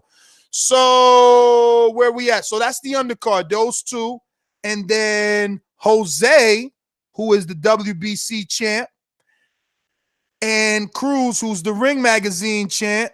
They will put their titles on the line in a unification at 180 pounds. That's gonna be dope. That's gonna be dope. Mario has been called out by this man, Anthony, the Queen City Cobra. Oh shit. But I don't know if Mario's gonna take it. Mario had took this fight with our other co-host Enrique, Casual Fan Church, and Mario somehow found a way to duck that fight. That's funny. He How big is Anthony? How big is Anthony, bruh? No, I'm saying like how much does he weigh? Oh, why? I don't know. Well, he came in at like 172 or 178 his last fight, but he'll come in at your contracted weight. Don't be scared, don't be scared, homie. First of all, you were supposed to tell me if I should take that one or you thought I should take Joseph's brother. I don't know which one I should take. Oh, yeah, Joseph. Well, we're going to know because Anthony been talking shit in the other chat, but until people sign up, nobody don't want a shot at Mario and nobody don't want a shot at Nestor. You could talk all them fucking comments in the chat, all that bullshit. That shit means absolutely nothing. Sign the contract, chumps. Don't lose your pens, all right? Just see that these men in here, you can look at them, you can say what you want, but look at their arms, look at their faces, look at their bodies. These men are in shape. These men are in shape. So think that this is a fucking game and see what's going to happen. Get on Patreon and see what happened. And if you haven't found it, it's probably because all the Patreon posts are at a $5 and up because Patreon is a $5. You must be a patron. You must be on 5 and up to be part of this particular league. This is no different than the bowling league or basketball league. It's self-sustained by its members. You know, we keep it going. Listen, Hearn still, this man right here needs a fight. 154. He's a novice. He only got 1-0. He beat this man, the koala from Texas. He wants a fight at 154. Who's gonna dare to take on Hearn? My man ain't no joke, okay? Not that he's super nice, not that he's experienced Marrero, but ever since he started with us, I feel proud. That's why I don't want this to end. Ever since he started Border Wars, he hasn't stopped sparring. Like now, him and his girl go to the gym every day during the week, and he spars. She does her thing in the gym, and he spars. So that's I like how you compared it to like a bowling league and shit. Like, you know what I'm saying? Like, that's cool. You're right. Bro, listen, and this year we're gonna have trophies. I would pull up my notes, but then it'll screen share my notes. But we're gonna have trophies. And obviously, you know, the champs get the belts. You get the belt, it goes home with you. I would grab mine, but it's over there, and I don't want to bother it, you know, because you can't be playing around. This is the real deal. These things are heavy. But anyway, we're going back. That's it.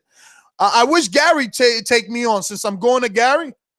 He always calls in here talking about Thurman. I'll beat the hatred out of his Thurman hating ass. Okay, you know what I'm saying? Sign up. All these talkers, big talkers out here, big talkers. We going to Gary in Texas. Yo, what's going on? What's going on, Gary?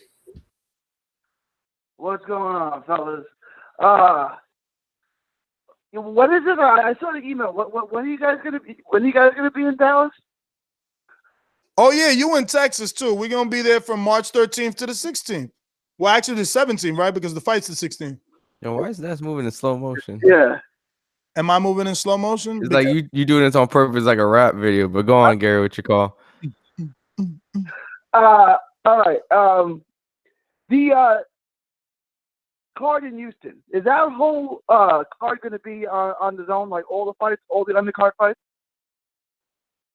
I don't know, man. The Zone didn't show Nkochi Solomon and Julian Sosa last week, Yeah, so yeah. they might exclude There's a something. Dallas kid named. There's a Dallas kid named Alex Rincon who's 5-0. He's a 154-pounder. He's fighting on the undercard. He's really good. He's like a 6'3" junior middleweight. If they show the whole card, you guys have to check that out. This is Alex Rincon. But I'll give you my picks real quick. I'm taking all the A sides, right? So I'm taking Munguia. I'm taking what is the Chinese guy's name? What is his name? Takashi 89. Nah. He's You talking about my number or King Tug. The Nyambayar. the Mongolian fighter? Yeah, it's just. Is he Mongolian? Yeah, you're talking about the silver medalist. Oh shit! Hey Gary, Joseph in Texas, our mastermind said, ask Gary if he's a heavyweight. Because he's a heavyweight. Because he's a heavyweight, and he's signing up the border wars too. Everybody want a piece of Gary. Hey, Gary, did you say Thurman? Close to a heavyweight, but I'm not a heavyweight yet. Maybe a couple more years. What was that? Did you say Thurman? No, he ain't say Thurman. He said Lopez. I didn't take Lopez. He's got fighting. I didn't take Lopez. Oh, so you want I'll the take guy you Thurman. be hating on? You're gonna pick him now. And the last one, Washington and Kownacki.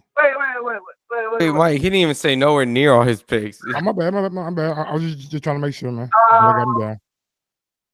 I want to say Washington, but he's got it. I'll take Kownacki. I don't think either of those guys are good. I want to take Washington. You're taking Washington, right, Mike? You took Washington? Yes, sir, man. I just, man, I'm on the I seen Charles. Go ahead. I'm sorry. I'll go down to that ship with you. I mean, he ain't gonna win, but I'll go Washington with you because I don't think Kownacki's any good either. So I'll go with you on Washington. Yo, you guys are bugging, man. I don't think it's a bad pick. I really don't. I'm a laugh. Pick him, but I don't think it's a bad pick. I'm gonna laugh at y'all.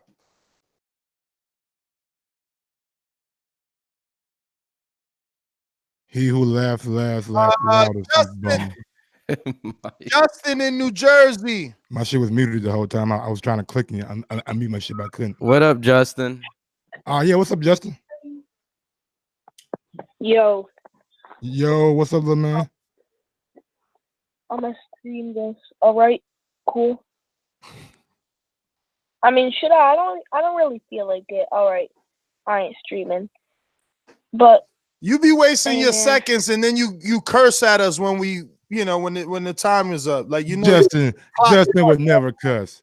Justin would never cuss, man. What are you saying? Oh, all right, that ain't him with his Twitter and all that stuff. He be. Go ahead, Justin. The clock's ticking. Neff, you a snitch, bro. Who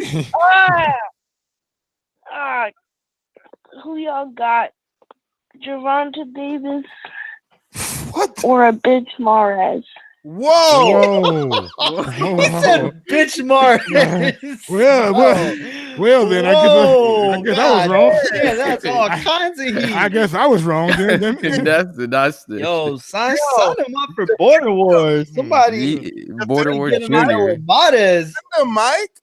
Defend him. Defend who? What you mean? Shit, I should defend that shit. You call him bitch Mares. Hey, Mares. You called him bitch Mares. Yeah, Mares. Hey, look, man. Respect fighters now. I don't think Mares is a bitch though. Respectful, yo. Sign up the Border Wars, man. Ness is a fucking. He trying to fight the Border Wars. Yo, that's super chirpy. This is Mayweather and what's the kickboxer dude? Tin Shin. He wanted Tin Shin too. Yo, I wasn't even thinking about me. Hey, Justin, your time's clicking, baby. You got to talk. You know this is the Thunderdome. All right. Who you got, Thurman or Lopez? Thurman or Lopez. Y'all want me to sing the Ray Sager and Bronner lyrics? No, we want you to pick. Who do you want, Thurman or Lopez? Hey, man, look, Justin, man, we got a 12-year-old right now in Dallas who want that smoke with you. I got Thurman by unanimous decision. He got more experience at the higher level. Lopez has fought Maidana, some good warriors, and plus, I think if it goes to the decision, Thurman is gonna get the decision. If it's close, Thurman's gonna get it anyway because we know he's gonna make bigger money fights than Lopez. Yeah, that's a good ass point. Smart kid. Well, that's not necessarily true. Justin, hate to bust your little 11-year-old bubble, but whoa, why you get so defensive on an 11-year-old kid? Josesito Lopez already Okay. upset the apple cart. When Let's bring the smoke to the kids now. people thought there was bigger fights to make, he broke motherfucking Victor. He said if the fight's close, though, Ness. He said if the fight's close. Yo, it's a parental guy, baby. Ness, he said if the fight's close, it'll go to Thurman, and he's right. He broke Victor Ortiz's jaw and ended up getting the motherfucking Canelo Alvarez fight instead of Victor Ortiz. So, yo, He that's said if the fight's close, Thurman's gonna win, and he's right because there is more money potential in Thurman. Josesito Lopez has got to beat him by at least 2-3 rounds to even come close to getting a decision. Age. Boxing ain't got no age. It's kids out here boxing at 8. Okay, so don't tell me, damn Ness. Yo, he's putting the kid on trial like an adult, man.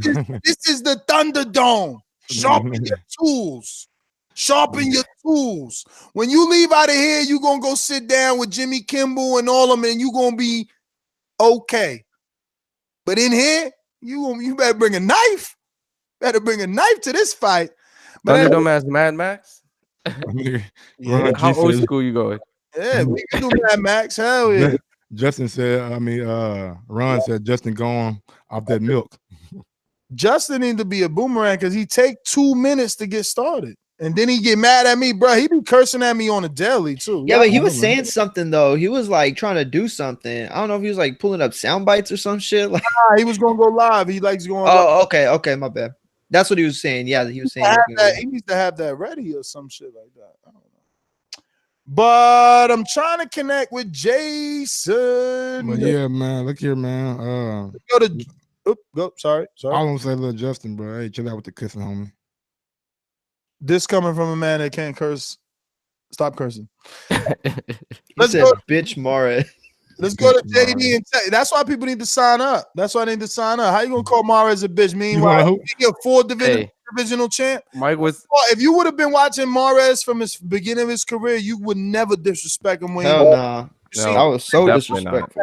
See this fight with Johnny Perez. Homeboy was like not afraid. Took a step up on Showbox and blew up from there. And say what you want, but he's got a wonderful career, a great career he could look back on. I'm sure he's well off. And, great post-career, too. Yeah, he got great hair. Oh, yeah, fucking hair. Commentary gig, everything. Yeah, commentary, man. The guy's hair phenomenal, man. All day. And they stay with him on ESPN Deportes and ESPN podcasts like that in Spanish. Like, he does mad Spanish stuff. I wish my hair was like that, man. Like, you know what I'm saying? Like the Usher hairdo he got. Or, you know what I'm saying? Have y'all seen? Gotta make let me go out to JD in Texas. Another ducker. Border Wars is out. The sign up is there. Stop ducking that MIDI smoke.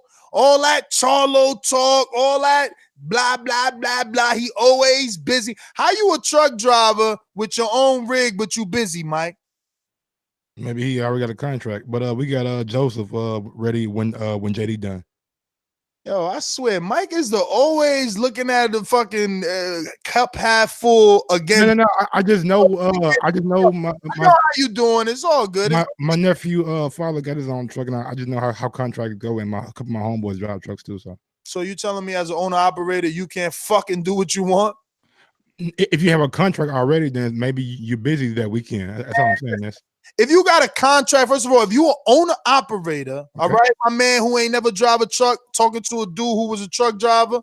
If you so why the fuck you ask me then, nigga? if you know it, you just want to make me look bad because I don't drive trucks. Shit, I want to be your co-host for once in your life. I wanted you to co-sign your co-host for once in your life, but nah, you went on the other side. So now I don't co-sign shit I don't know about, so I'm going on the other side. Die with him now, because as an owner operator, you can do what you want. Secondly, as an owner operator who got a contract, that means you got consistent work, bro. You could definitely take a vacation because now you could tell your fucking brother to drive for you. Get out of here. We're gonna go to JD though. Well, if you ain't got a brother. Mitty work. And guess what? Mitty from the UK, ducking that Mitty. Oh, you ducking a UK nigga? Fuck There's a lot of things I like to move, so man down.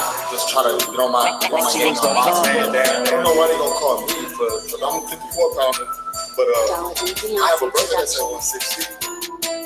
Southside the realest, drug dealers, killers, sharks and God gorillas.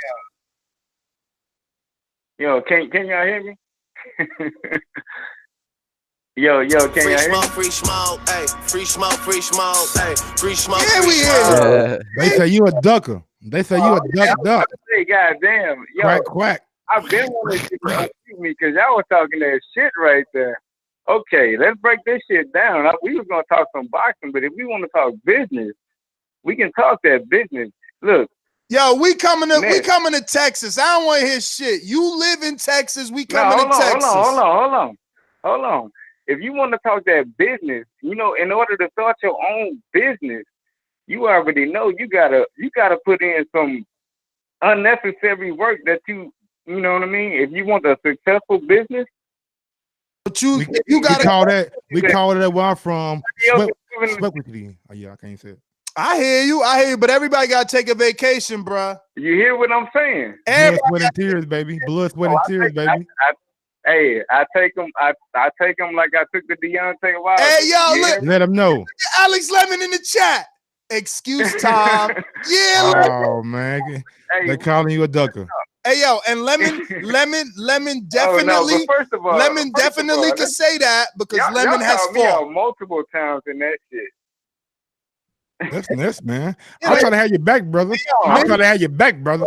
Bruh, Mitty been wanting that fight for 3 border wars. Mitty been wanting that fight for. You been ducking 3 years, homie? Not 3 years, but 3 border wars. I can send you a direct message I sent to Mitty this month. Do you want to make the Dallas one? We can make it happen. I can make it happen. And what he say? What he say? Screenshot. Send me a screenshot. This is promotional purposes. He say he got a fight or some shit. He got a fight like the week before or some shit like that. I send it to you. So he ducking you. So you saying he ducking you? That's your excuse. Yeah. No. Hold on. Oh, he said yeah. I'm gonna cut that audio. I'm gonna cut that audio. He said yeah. Yeah, he sure ducking you, man. Okay. No. Hold on. Because I'm gonna go back a couple of shows because I heard Jose call in and say this bullshit. All right, so what up? It don't matter. Mitty busy. We got other people for you, bruh. We got other people for you. Nah. You too experienced. We needed Mitty to fight you. You a former fighter. I was gonna say what's up. I go up and play with. I go up and play with Jose himself. It's too late. Jose fights on. Jose fights on. And you too experienced for Jose. The fight for you was Mitty. Man, I was just gonna play with him. You know what I'm saying? The fight. Wait, who is this? This is JD from Texas. Another. Oh, JD, how big are you? Ooh, you want some experience? You don't want JD. JD a former fighter. Hold on, JD. I manage you. Hey, I represent you too. He's a former fighter, Mario. I just want you to know. I mean, but if you want to dare to be great, I'll take it though. 47. Oh goddamn, hell no. Damn, 147. I ain't fucking with that shit at all. Damn it, he probably quicker than a motherfucker. He'll knock me out. He'll knock me out on the treadmill. I wonder if Jose could get you that Hurricane fight. 147, yeah. Man, I'm gonna text Jose. I'm gonna get on my promoter shit. I saw that guy, man. All right, we about to turn on the clock. Take it back to boxing. Yeah, let's do that. Okay, so all right, so as far as Thurman goes, right? He was saying all the right shit. I don't even know what this call is about. I caught the end of this shit, but as far as Thurman goes, look, anybody who I don't know if this fight is a debate. Like, it's a good fight. You know what I'm saying? Like, I don't know if damn, I don't even know where we at on this phone call. Really, I got caught up in this bullshit when my name. I mean, you got Thurman and Lopez, homie. I know. I feel you, homie, because the nigga say you ducking, you know what I'm saying? You gotta take it, you know what I'm saying, to heart. You feel me? I'm gonna help you. I'm gonna help you. Look, Thurman fighting Josesito Lopez. All right, go ahead. Thurman fighting Josesito Lopez. Kownacki fighting Gerald Washington. Make your picks on that. Oh, and then you okay, got that's that what I wanted to dude, talk about right there. You got The rest of that Nyambayar shit, I taking don't on care Marrero. Nah, the rest of that shit I don't care about. Shout out to the young boy, Lil B-Hop. I like that guy. Yeah. Much success, right? But Gerald Washington, that fight, that's the one, that's the most, 50-50 fight we got, right? And I want to see that guy go on and do good things because he started his career late, like I did. So I want to see that dude do good, and I wish he go over there to the UK and maybe get a what's the guy that the white Dave Allen? Chisora. Go get Chisora after you beat this dude this weekend. Who? Go Wait a minute. Get Who? your name out there. You know Who? what I'm saying? Washington? Yeah, he got Joe Washington, man. Joe Washington, a hot pick, man. Wait. You think Washington's That's a gonna good fight, right? You think Washington's gonna win? JD's always like Gerald Washington. It's a good pick, man. Shit, Yeah, I mean, I like the boxer.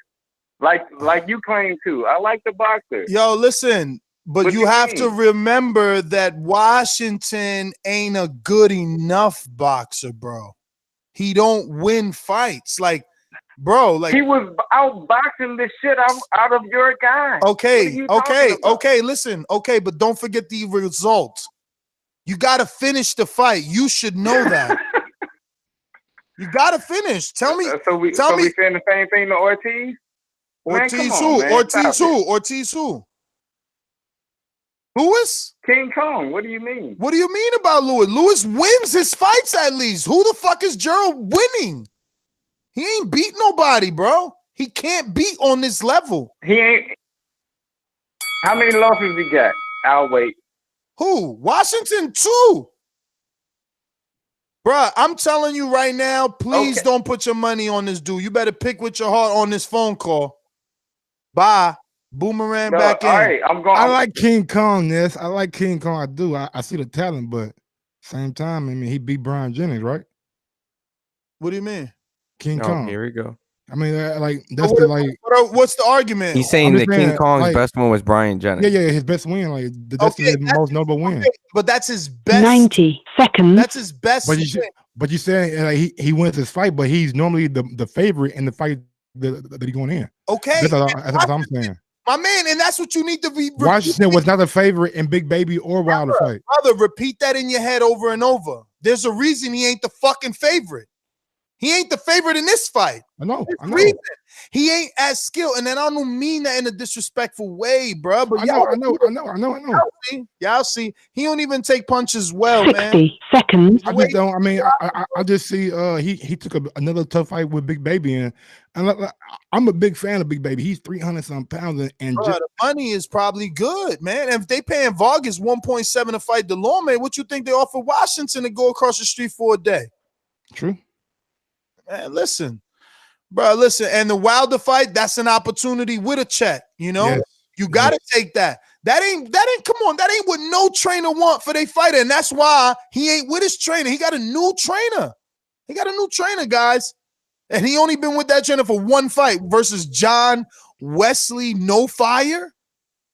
He ain't got no fire because he only had one fight, and that was versus Washington the entire year, bro. Like, dude, he's coming off of 2 knockouts. Seconds. Anyway, you know what? Yeah, we'll see. Clap it up for this free version of the betting show. You go ahead and listen to Mike over here, and that's why you will lose on the betting. No, I think what we're all saying that this is like the closest fight of the weekend. I hear you. On the betting show, it won't be me against Mike or Mike against me. It's us together looking for the best parlays for the week. Listen, let's go to Jay Hardcore. Our mastermind. When you get done with Jay, bring Joseph back in.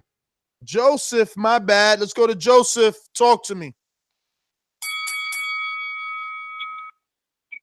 Real quick, I want to be the first one to congratulate Terrence Crawford on the 50,000 pay-per-view buy he's going to get. especially with Danny fighting tonight. Hey, Damn, 50,000. That's it. Yo, with Danny fighting for free, is Danny fight on Fox? Yeah, Danny fighting, Yeah, but Fox. Damn, what? Yo, is Showtime dead? When's the last time we seen something on Showtime? Well, I asked Sam Watson. Broner, I'm trying to Pacquiao. get some stuff out of it. Man, we gotta put these interviews out, man. I'm on the show. I know. I'm just talking. I'm just talking.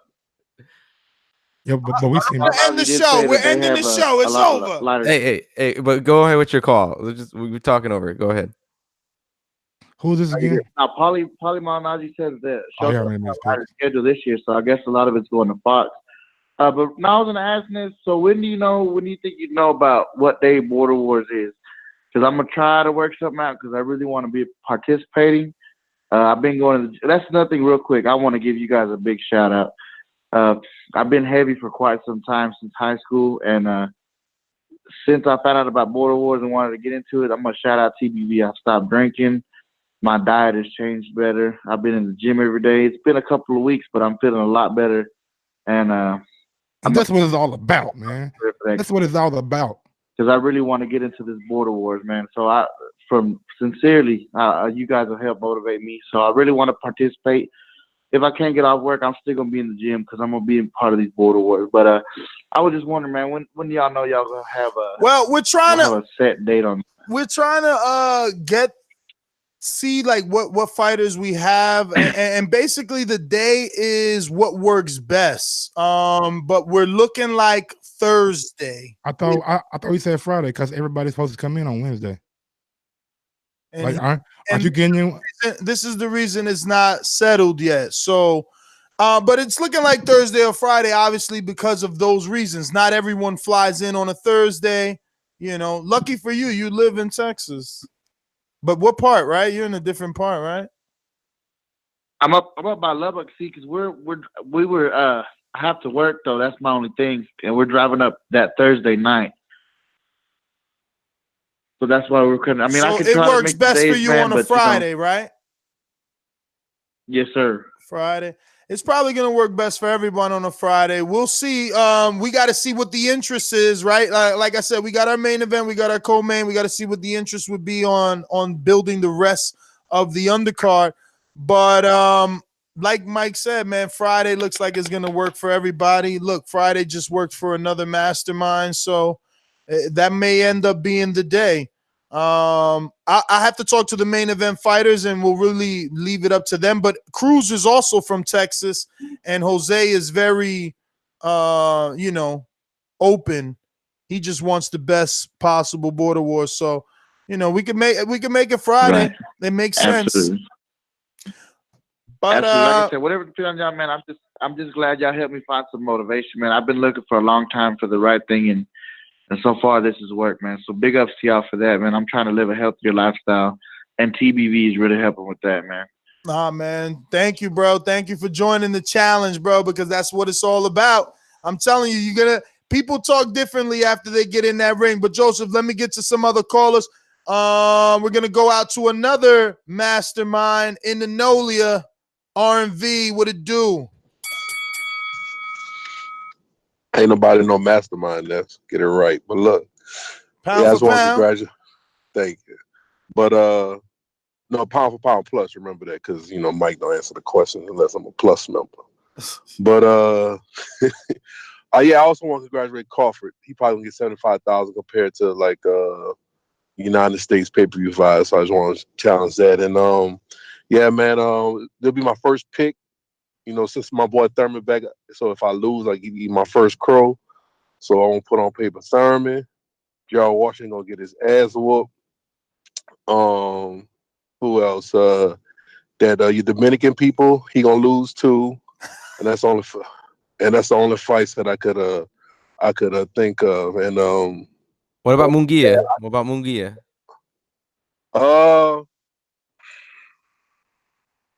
Well, it was all the favorite picks. This is not they don't have no controversial fight, so I'm not worried about nothing. I don't have to use my own boxing cap or nothing like that. So just all the favorites this weekend. But definitely, Ness, you're not gonna like me in in a couple of months. I know this should be the first border wars I won't be here because I had a prior obligation, but I'll make sure I put my life around being at every event. Mike is gonna set up my first cherry, and then after you see how I fight, you're gonna duck me, and then you're gonna fight somebody else, and then I'm gonna hit my next cherry, and then after I beat Javi. Yeah, man, we really want Javier the first fight, but Javier ain't looking like he wanted. Well, Javi don't want it with you? I thought Javi wanted it with everybody. No, Javi said he didn't want R&B. I know what you're about to say. What am I gonna say? Yeah, you haven't even challenged the first fight you had on TVV, and now you want to fight me? I wasn't even gonna say that. I was just gonna say you were. I was gonna say get ranked, man. You ain't. That's the same thing. Did wait. You ain't hear what even I said? ranked, man. I want to use my boomerang status so you can clearly understand. I'm not an ignorant person. I never said I was gonna fight you straight up. I know what you said, but I just don't want you to let me get old in this whole build up R&B. I'm not gonna let you get old, my brother. I'm not gonna let you get old. You younger than me, so you know you should be doing a Saul Neno Rodriguez. Keep your Bengay in your ice tub.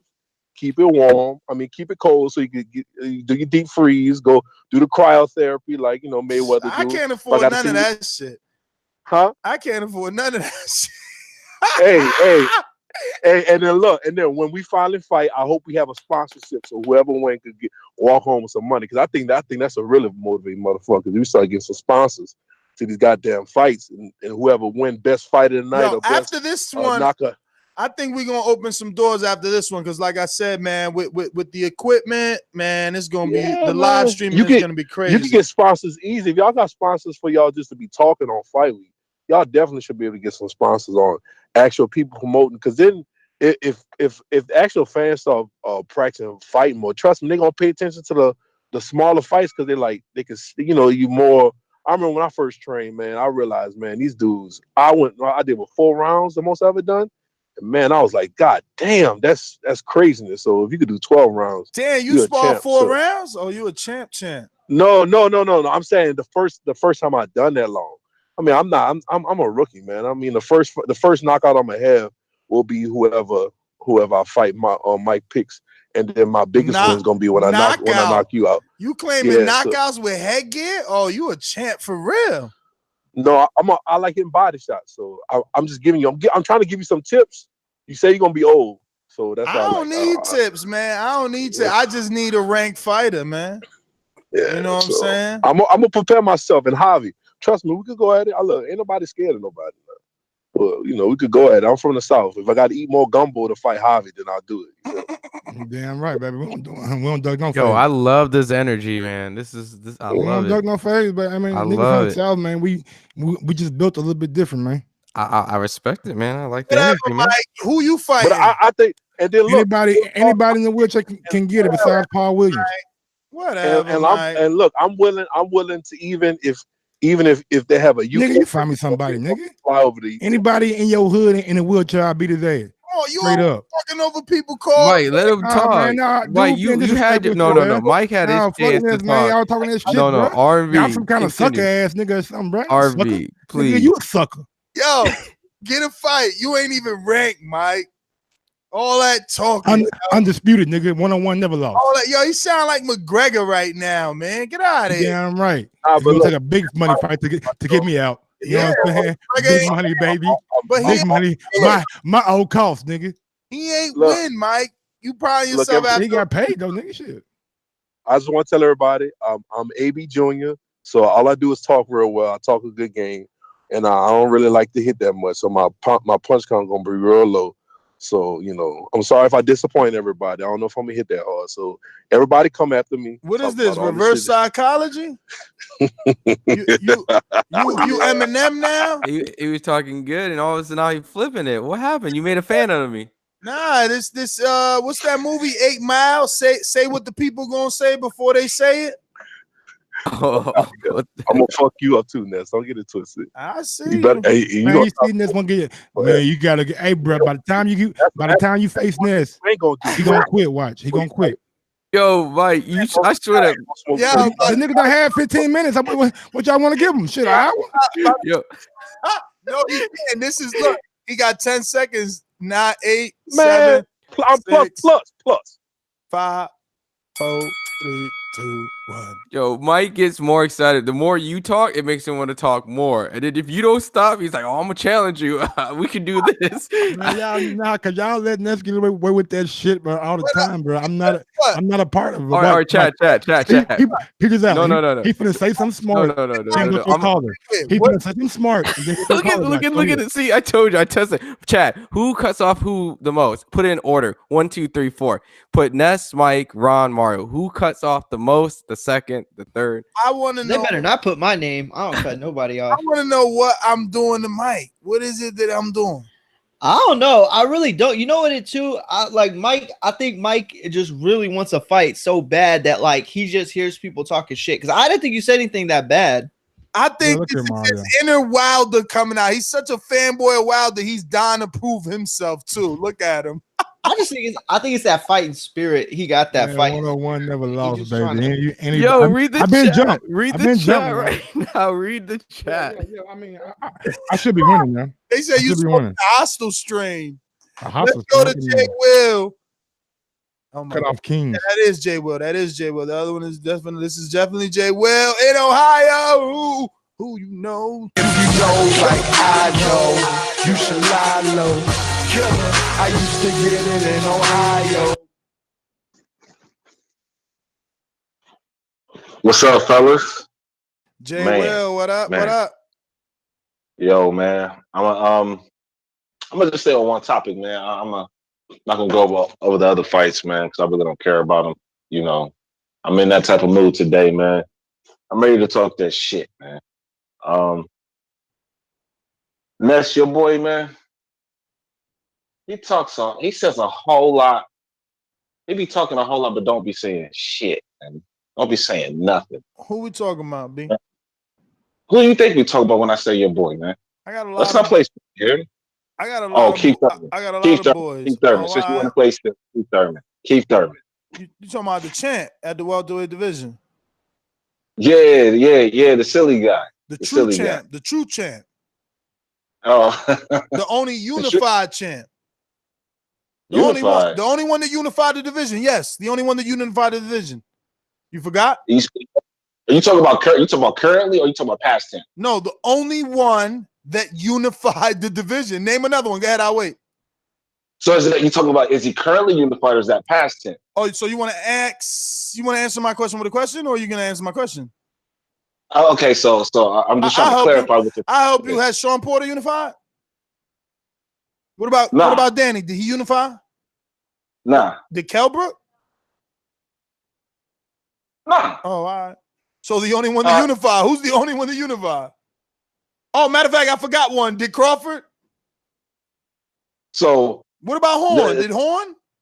Well, come on, man. Come on. So that's a silly question. Who unified? Who unified? Come on, man. That's a silly question. No, man. Because the only person to unify shows you who's the only person that really wants the smoke. The only person that unified is the only person. The only person that unified is the only person that fought the number 1, the number 2, and the number 3. That's the only person that did that.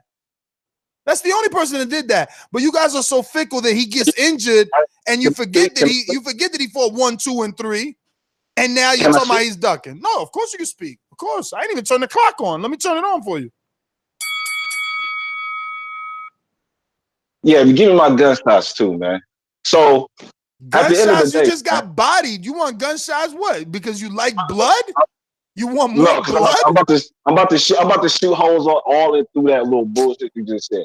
Right? Please do. I'm looking for a worthy opponent. So first off, you're talking about he's the first to unify. He's the only one to unify this and the third. So the reason why I say he be talking a whole bunch, but don't be saying nothing, and be trying to talk slick and talk around this whole Errol Spence situation. He's sitting here telling me, oh, that this Errol Spence fight, it's not only a 1-belt fight or a 2-belt fight, it's a 3-belt fight. So now he just set the premise for this fight not to happen until both of these dudes magically have 3 belts together and they're fighting for all 3 belts. Hold on a minute. So I'll just interrupt there and obviously rebut that, right? I wish I had like Backrek in my brain and I would just give you the year, but Julio Cesar Chavez, Sergio Martinez, walk us through that scenario, please. How'd that happen? You hardcore. Whoa. What do you mean? What are you talking about? Whoa. Julio Cesar Chavez Jr. versus Sergio Martinez. How did that happen? Walk us through it, hardcore. How'd the fight get made? What was the whole storyline? Why is that fight in the history books? Why is it on BoxRec? What happened? You need help? I don't know. You need help? Yeah. All right, I'll help you. I'll help you. Yeah. Martinez vacated the title and was given emeritus status because champions like, not really champions, but yeah. Okay, so you remember that, right? How about Linares, Anthony Corolla? How that fight get made? Similar situation. Okay. So why you ain't calling here talking shit to them champions that activated their emeritus status and got they fight?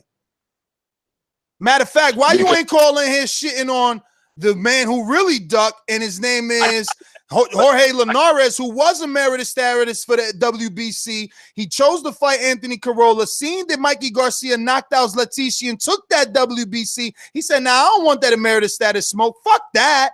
You ain't calling that day. But you want to call in for the one true unified champ, the undefeated champ." Man, you boys is crazy, man. Go ahead, but I'm going to let you try again. You're going to keep losing tonight, though. You chose the wrong fucking night. Yeah, all right. Anyways, so the first reason why I'm gonna say something about Keith Thurman in particular. I mean, you got a soundbite of this cat saying, "You better not duck me, son." So I mean, we're gonna start with that. He's the main one talking out here. I don't really hear Linares talking like that. I don't really hear So explain to me how he's ducking, because you acting like Mike right now, stuttering. So I'm gonna help you. Who is he ducking? Because he said you better not duck me too poorly, but you want to take it out of context. Who's he ducking? How is he ducking? How long have you been watching boxing that being injured is ducking? 2 injuries is ducking. Explain that to me. Okay, so 2 injuries, that's what you can choose to believe. Oh, so you don't believe it is what you're saying. I just want you to be clear so we all know what we're working with on this call. You know what I'm saying? How delusional are you?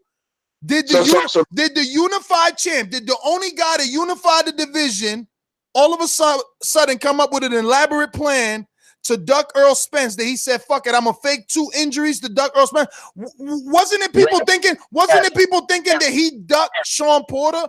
Didn't Ken Porter get on this very show and say Keith Thurman ain't getting no fucking car accident? Where's the papers? He ducking us. We got the tape. We beat him. What happened? Stop it. He been here before where you guys thought his back was on the wall and he was ducking. Why? Because he ain't black enough? He too pretty? His hair too straight? Oh man, here we go with this bullshit. I'm saying, why they? Oh, nigga, we saying, nigga, keep it motherfucking consistent, bro. What ain't consistent? His wins ain't consistent. No, we not saying that. No. He's saying just go back to boxing, not the ponytail. Yeah, we ain't saying that. No, I'm not saying that, bro. No, that is a part of it. Don't tell me it ain't a part of it. When Come on, man, nigga, been too pretty, bro.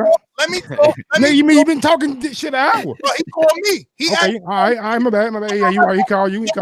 Don't be jealous. They don't want no smoke with you. Keep so excited. Oh, you right. It's your man today. Keep Thurman back. You right. Hey, but let's not act like it ain't true. You see, I say what y'all afraid to fucking say. Y'all some pussies, man. I never thought about nigga Keith Thurman looks, to be honest with you. Don't tell. No, I never thought about ponytail either. Say he ain't black enough. Don't they be having them in memes on flutes and shit on carpets? They always change. Yeah, but that's more about his lifestyle. Where he lives. Everybody gonna talk over me. I'm trying to make my fucking point that y'all ignoring, that y'all saying is ignorant. So I'm trying to bring facts to it. Y'all gonna talk over so it's not heard. The flutes was in the FS1 documentary, so it's just flute gang. What about the shoes last year when he fought Sean Porter? When he had the pants rolled up, people hating on his style. It's always something when he on the beach. It's something. Have you seen NBA players? But I don't think that's NBA race players. though. That's more of like his style. NBA and, players like, don't wear socks no more. They got the fucking pants rolled up. It's a part of the culture now, baby. It's not only Keith, man. Yeah, I never look. I don't want. Let me give my gang. For you, but maybe you wasn't paying attention to boxing when he was getting ragged on for it, Mike. Are you not hearing what I'm saying? I'm listening to you. And that's part of culture. So why the culture ain't accepting him? And ragging on people is part of our culture too, right or wrong. Okay. Look, let's be honest. Let's be honest. Once We call if it Thurman Joan, wins, where I'm from. if Thurman wins Saturday and he wins knockout, there's gonna be a lot of new Thurman fans that it's just how it works. It's just boxing. People are There gonna all flock. won't be no more Jay Wills, bro. Listen, boxing fans are fickle, man. They forgot. He gonna remind y'all though. he should come out to that. He should come out to Roy Jones. He must have forgot. You know what I'm saying? He should come out to Roy Jones. I would. He from Florida too, so makes sense. But real quick, man. Jay Will pick Thurman, Munguia, Washington, or Kownacki. Damn, all you Jay I Will. want my coffee up. Straight picks, Jay Will, because you had 13 minutes to make a case that you couldn't even make. Man, I smash you. Man. I'm Keith Thurman. Keith Thurman's going to win, but I think he's just going to have it's going to be tougher than what people think. That's all. But everybody else is the A side. Bet. All right, Javi, what it do? Did Javi call ever today? Not yet. Nah, not yet. He called this morning. Alabama. He called this morning. Come on, Joshua, come and see me, baby. If he doesn't hide it, no more ducking, no more dodging, no more excuses. How they got that polar bear sleep in? Nah, man, I wouldn't sleep, man. I get a haircut, you know. Shit. Man, I got y'all boys out here late, don't it? Hey, man, if you don't get on with your motherfucking call, man, all this small talk. Cool, and we got to get the JD. So let's go, Snappy Pappy.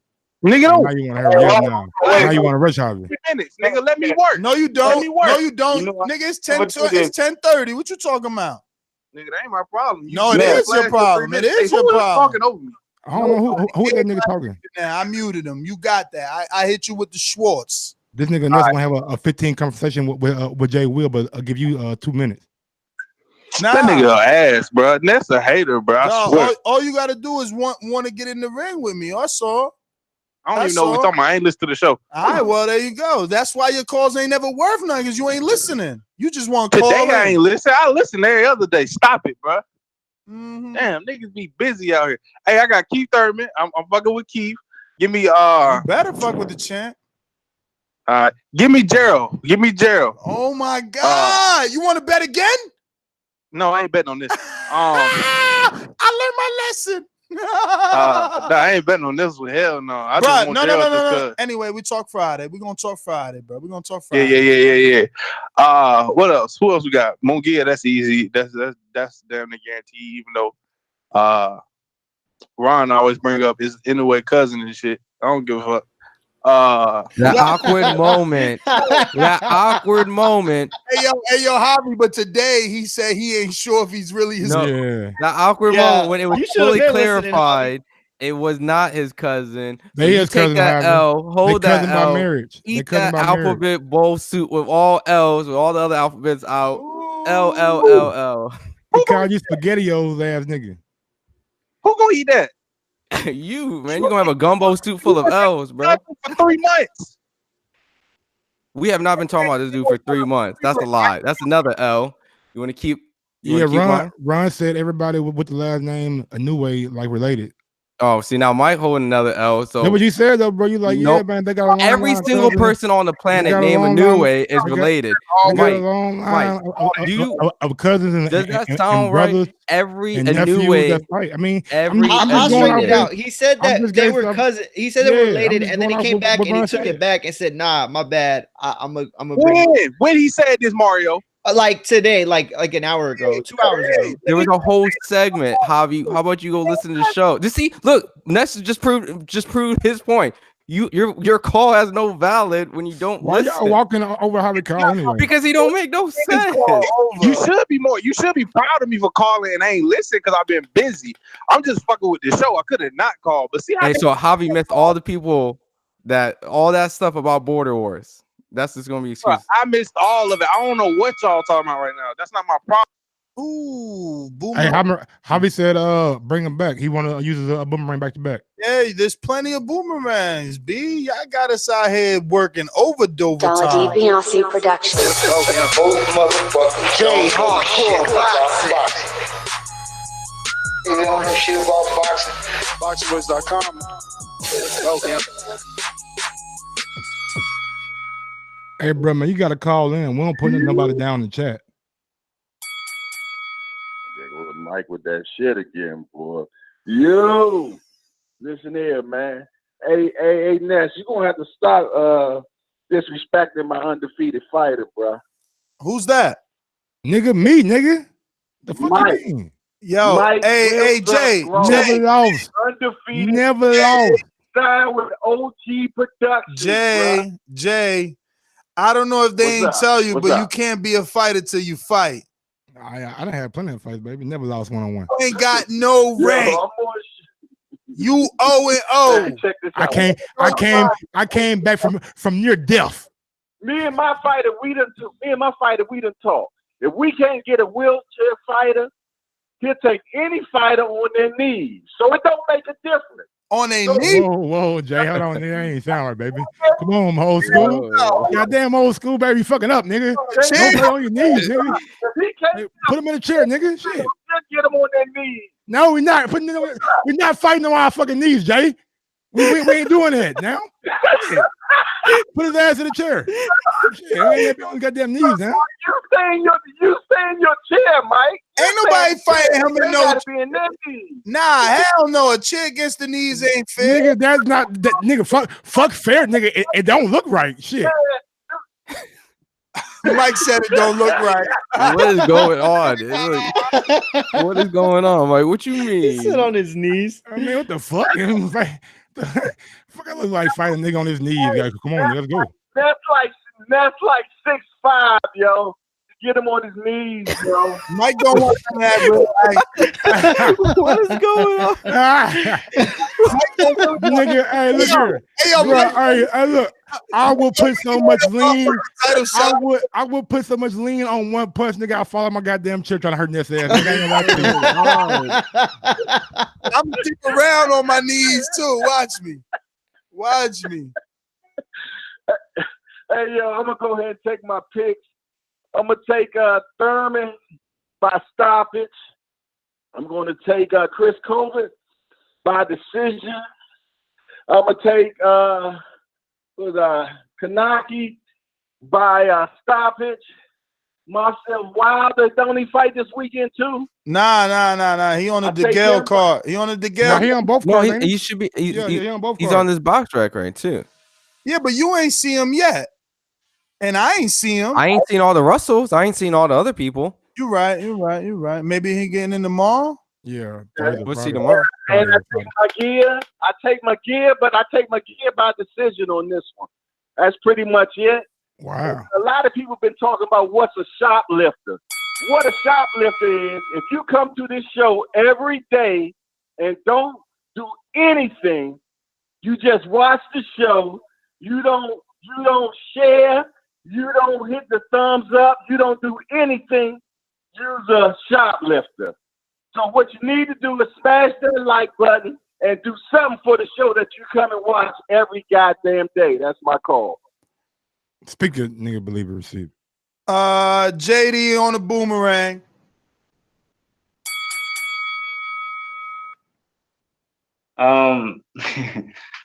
Yo, what's the deal, man? I'm back.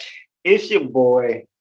I'm tired of this bullshit. Like, yo, wait, let me go back to Javi real quick. Javi just got off the phone, right? Javi, if you would appreciate like sending me a cash app of the $50 that you owe me. Did he bet? Yeah, I think he did. He did. He did bet him too. He did bet him too. Hey, yo, you still out here owing people? Oh, Javi, I bring Javi on. Matter of fact, hey, bring Javi back. Bring Javi on right now. How you gonna? How? So we have a fucking chat line?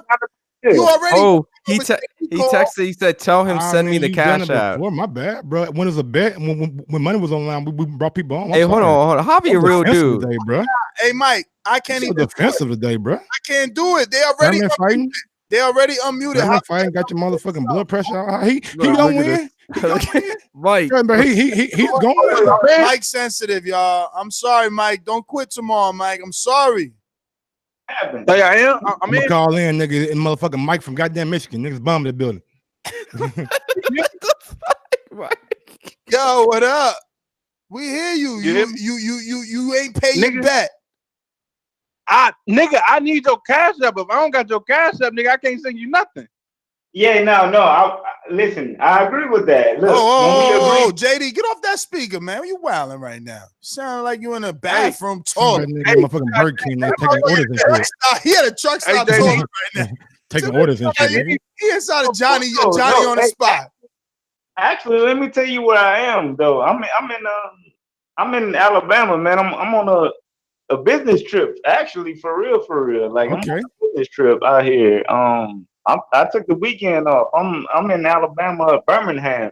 Oh shit! I'm not driving to Birmingham, but nigga, just send me the cash. That's fucked up. Javi, you chill with him the whole week of Wilder. Man, you ain't see. I be doing that for niggas, man. I go to Philly. That's 2 hours. Rockstar told me he was in Philly. I drove 2 hours to see Mario. Bro, but that's different. Mario bro, ducked me. I work at night, my nigga. I don't want to hear your fucking excuse. Mario ducked me. He was in DC one day. I said, "What up?" He's like, "Yo, you gonna come?" Hell yeah, I'll come through. Just let me know when. He never called me. Y'all niggas is y'all ain't real friend. I'm a real friend. Bro, he did say he come out. You up bad, Mike? Pick Mike up in like New York or some shit, right? Or, Put him at the airport. Which one though? Bro, if I can explain, The one in New Jersey. why I can't. Why you Right now, straight from your house. Why you can't say New York? Let's get this straight because And you was late. I came at him. I came at him incorrect because we never said how we was gonna like make this shit right. Anyway, we just made the bet and just made the bet. Whatever, you know what I mean?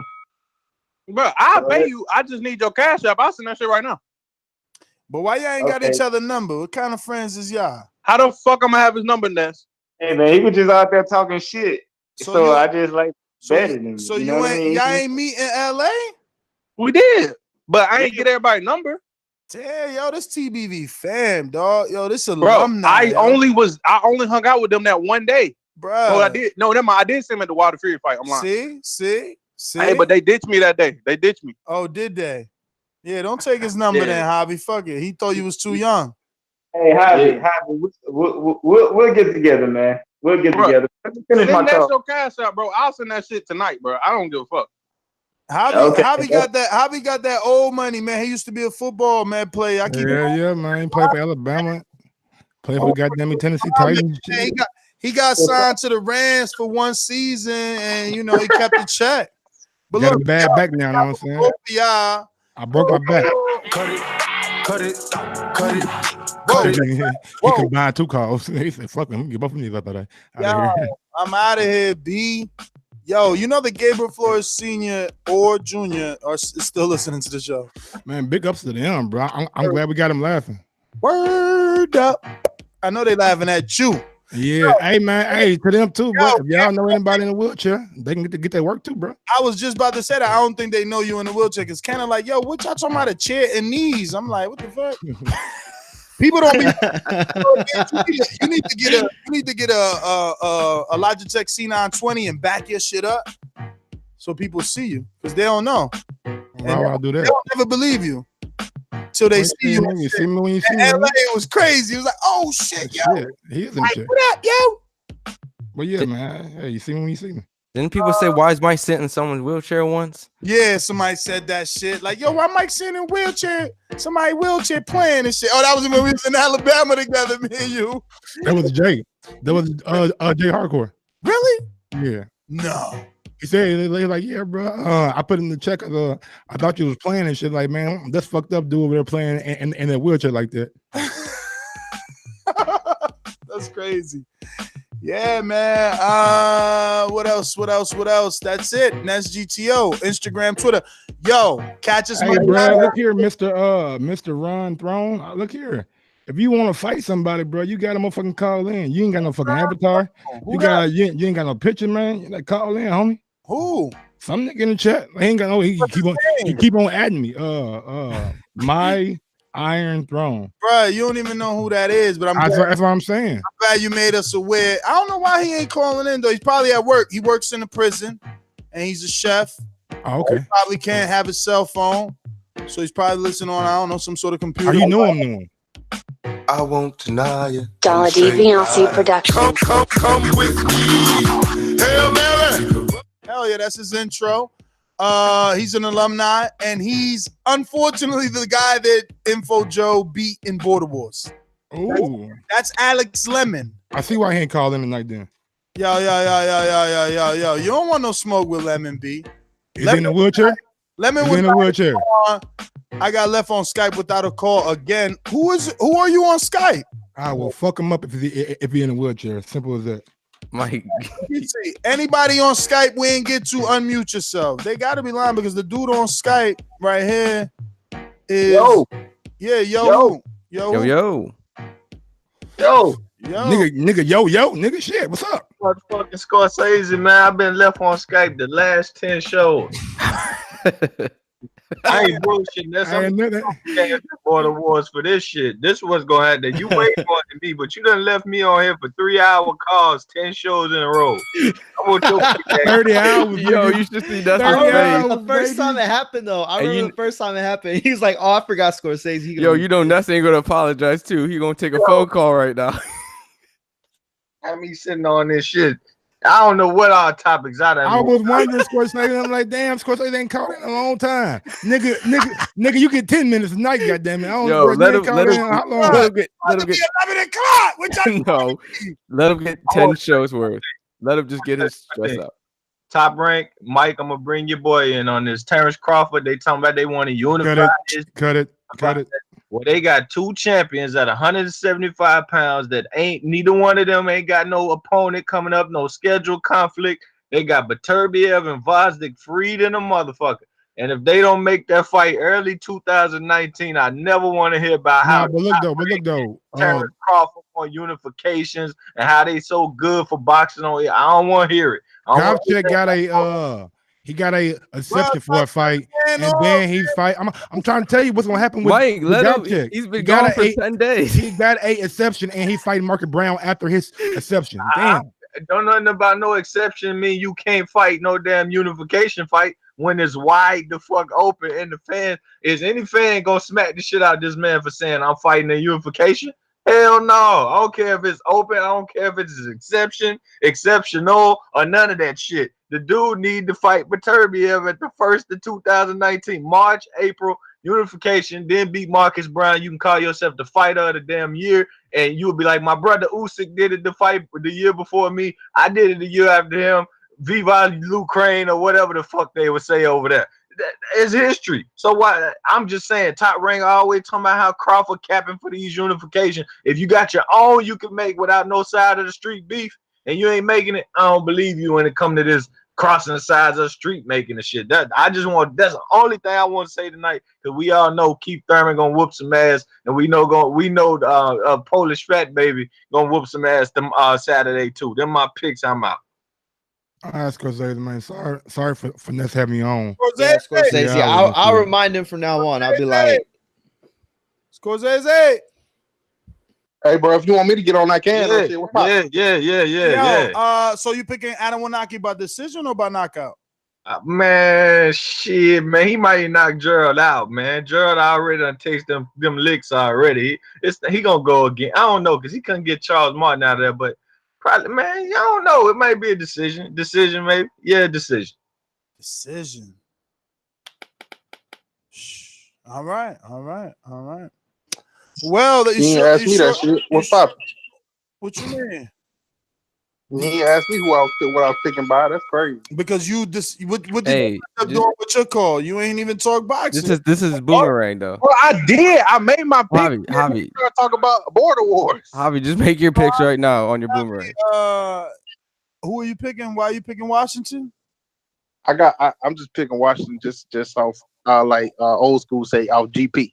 So all right, so yeah, I mean, look, I don't want to talk about that till Friday. I was just asking people why they picking the person. I don't want to get into my reasons or not reasons or whatever. But like, you said you was picking you talking about decision KO, nigga. Yeah, I mean, I can yeah. tell you. Yeah, what you I want? I got KO for Keith. I got either KO for Washington or decision for Kownacki. What the fuck? You double picking? No, I'm saying, but if it go to decision, it's gonna be Kownacki. If No, it's a you KO, pick one on this show. You pick one or the other. Bro, and let me tell you something, man. I do what I You want, motherfucking boxing fans don't know shit about boxing. Gerald Washington, when the last time he knocked somebody out? Somebody please tell me. I know, but I'm saying that's the only way he gonna win. The nigga he knocked out is 56 years old. That's his last knockout. Ray Austin's 56, man. Y'all better stop. Hey, man. ain't that the dude with Thurman was just talking about earlier? He said he knocked Ray Austin. Yeah, that was. Nigga.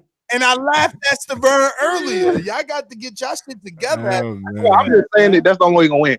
Oh whatever. yeah, and I got Munguia by knockout too. All I want to say is this is a 4-hour show, and only that's cool. motherfucking Ohio Loves Boxing showed us some love. I swear. Where the thumbs up at? What you talking about? Hey, bro. Oh yeah, and Chris Colbert. I got Chris Colbert by decision, and I just watched Counterpunch again. Chris Colbert, the real nigga. Yes, sir. Now he a real nigga. I've been talking to him about him for 3 years, trying to put y'all on. I ain't been listening for 3 years. He's in like 2 documentaries. Counterpunch. You should have been. Shame on you. Hey, bro, shit happened. It's cool. I'm here now, baby. Yes, sir. And he a Patreon member. Yo, and all you Javi haters out there, he gonna be in Texas. You Javi haters. I just paid JD his money too, by the way. So I'm just letting y'all know, so y'all don't think He a real one. He a real one. He's a Lannister. He in the pre-pro anyway. They should know you a real one. You know, He a Lannister, man. mastermind. He already know that. They should know that. They don't know that. They don't know that because they ain't in there. Shout out to Killer Cows. Just joined the mastermind. Hey, get information for me too. I already texted him. All right.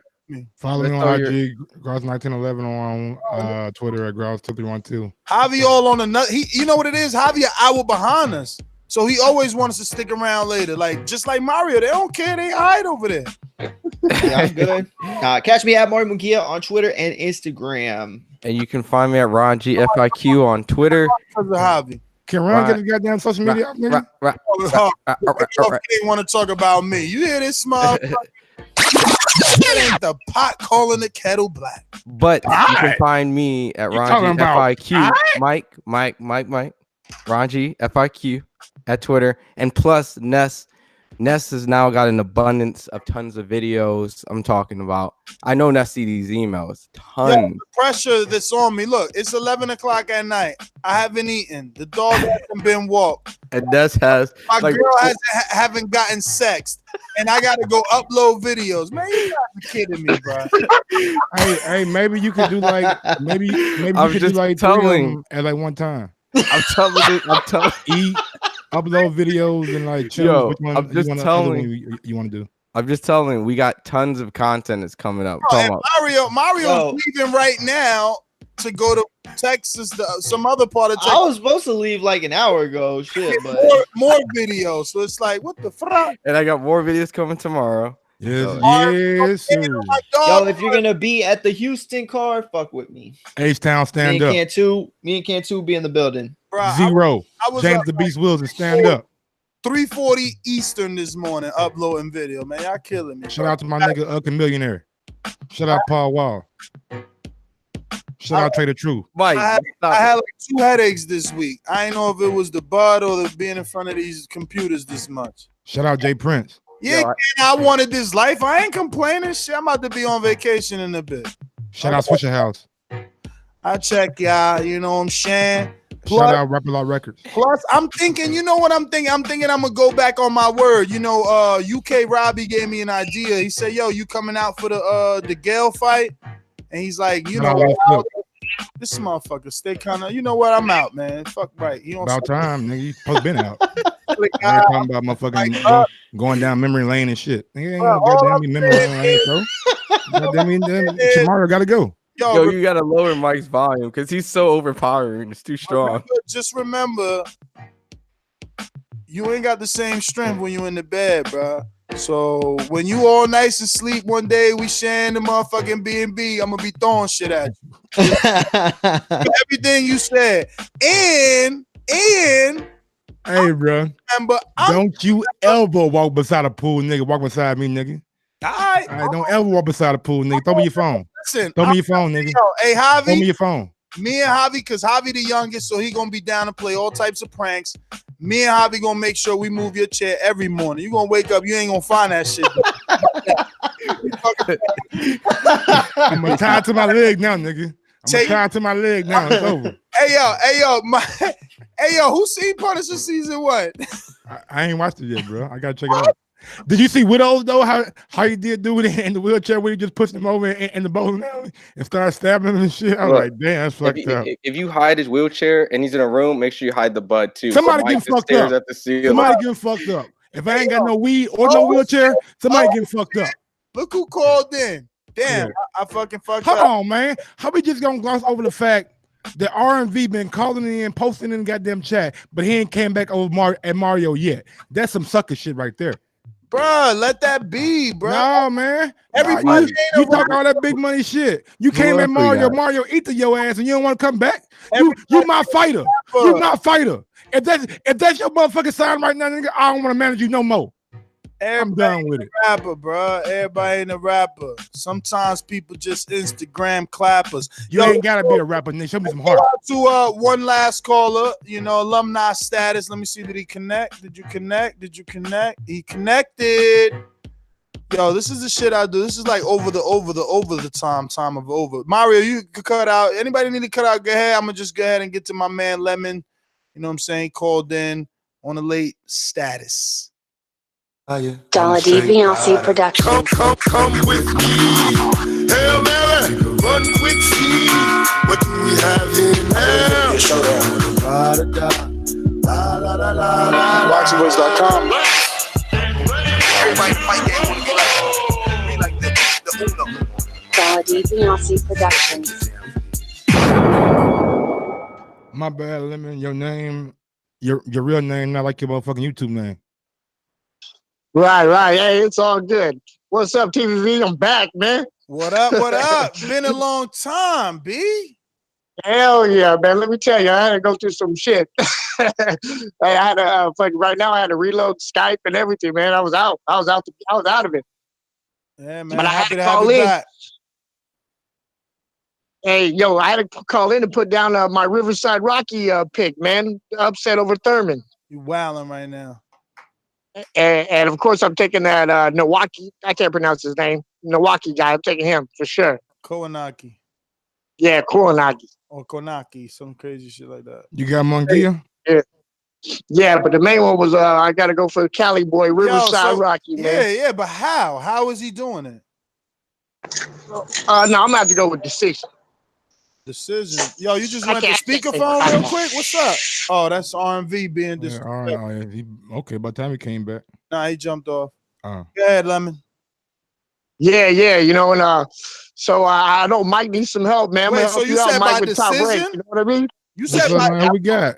Who we got on Yeah, tap, he said baby? by decision. Who we got on tap, man? Who you got for me? I don't need but like 2 weeks. What you mean? No, I'm talking about with Top Rank. Oh, I thought you were talking about like you had a guy in a wheelchair that want to fight. I can't wait for tomorrow, man. What? Shit, I can't wait for tomorrow. The betting show, baby. That's how we get down. It is what it is. Like we gonna come. We coming to win again. I'm coming to make some money. Y'all look here. I come to win. I got a solid parlay, man. I got a solid parlay. Bro, and thanks for taking my call, man. And man, no. I'm just thinking about my head. The best boxing podcast out there, man. You for any boxing content, boxing information, TBV is gonna make you a better boxing fan, man. It's gonna give you the knowledge you need. That's all I gotta say, man. TBV for life, bro. Hey, Lemon. So when your time away, you wasn't even listening to the show. You got away from boxing completely. For a little while, I did. I got away from boxing just for a few months or whatever it was. But I was always tuning in on the late, like not too much live, but I was tuning in on the late when I'm driving or something. I would listen to the show, man, just so I could keep up a little bit. You know what I mean? Yeah. Cool, man. Well, glad to hear everything is working out in life, baby. Glad to hear you back. You got Skype. You're back. And next step is get you back in Border Wars, brother. Thanks for calling in. We got to get you another win, man. Get you back in that win column. All right, ladies and gents, we're definitely out of here. No more last minute entries. Killing us. Peace. But thanks to everybody, man, that called in, bro. We do appreciate each and every one of them. That's why we put in a 4-hour shift today. Because, hey, man, without you, there is no us. And, yeah, without you, then Mike has no one to cut off. So shout out to you, right, Mike? Yeah, man. Big ups to Mike. You know what I'm saying? Mike, one of the realest nigga out there.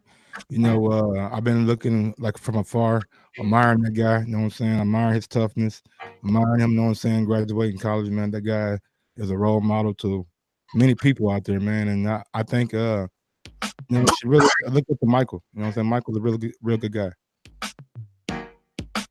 You just went on with that. Yo, Nets GT on Instagram, Twitter. Peace. Peace.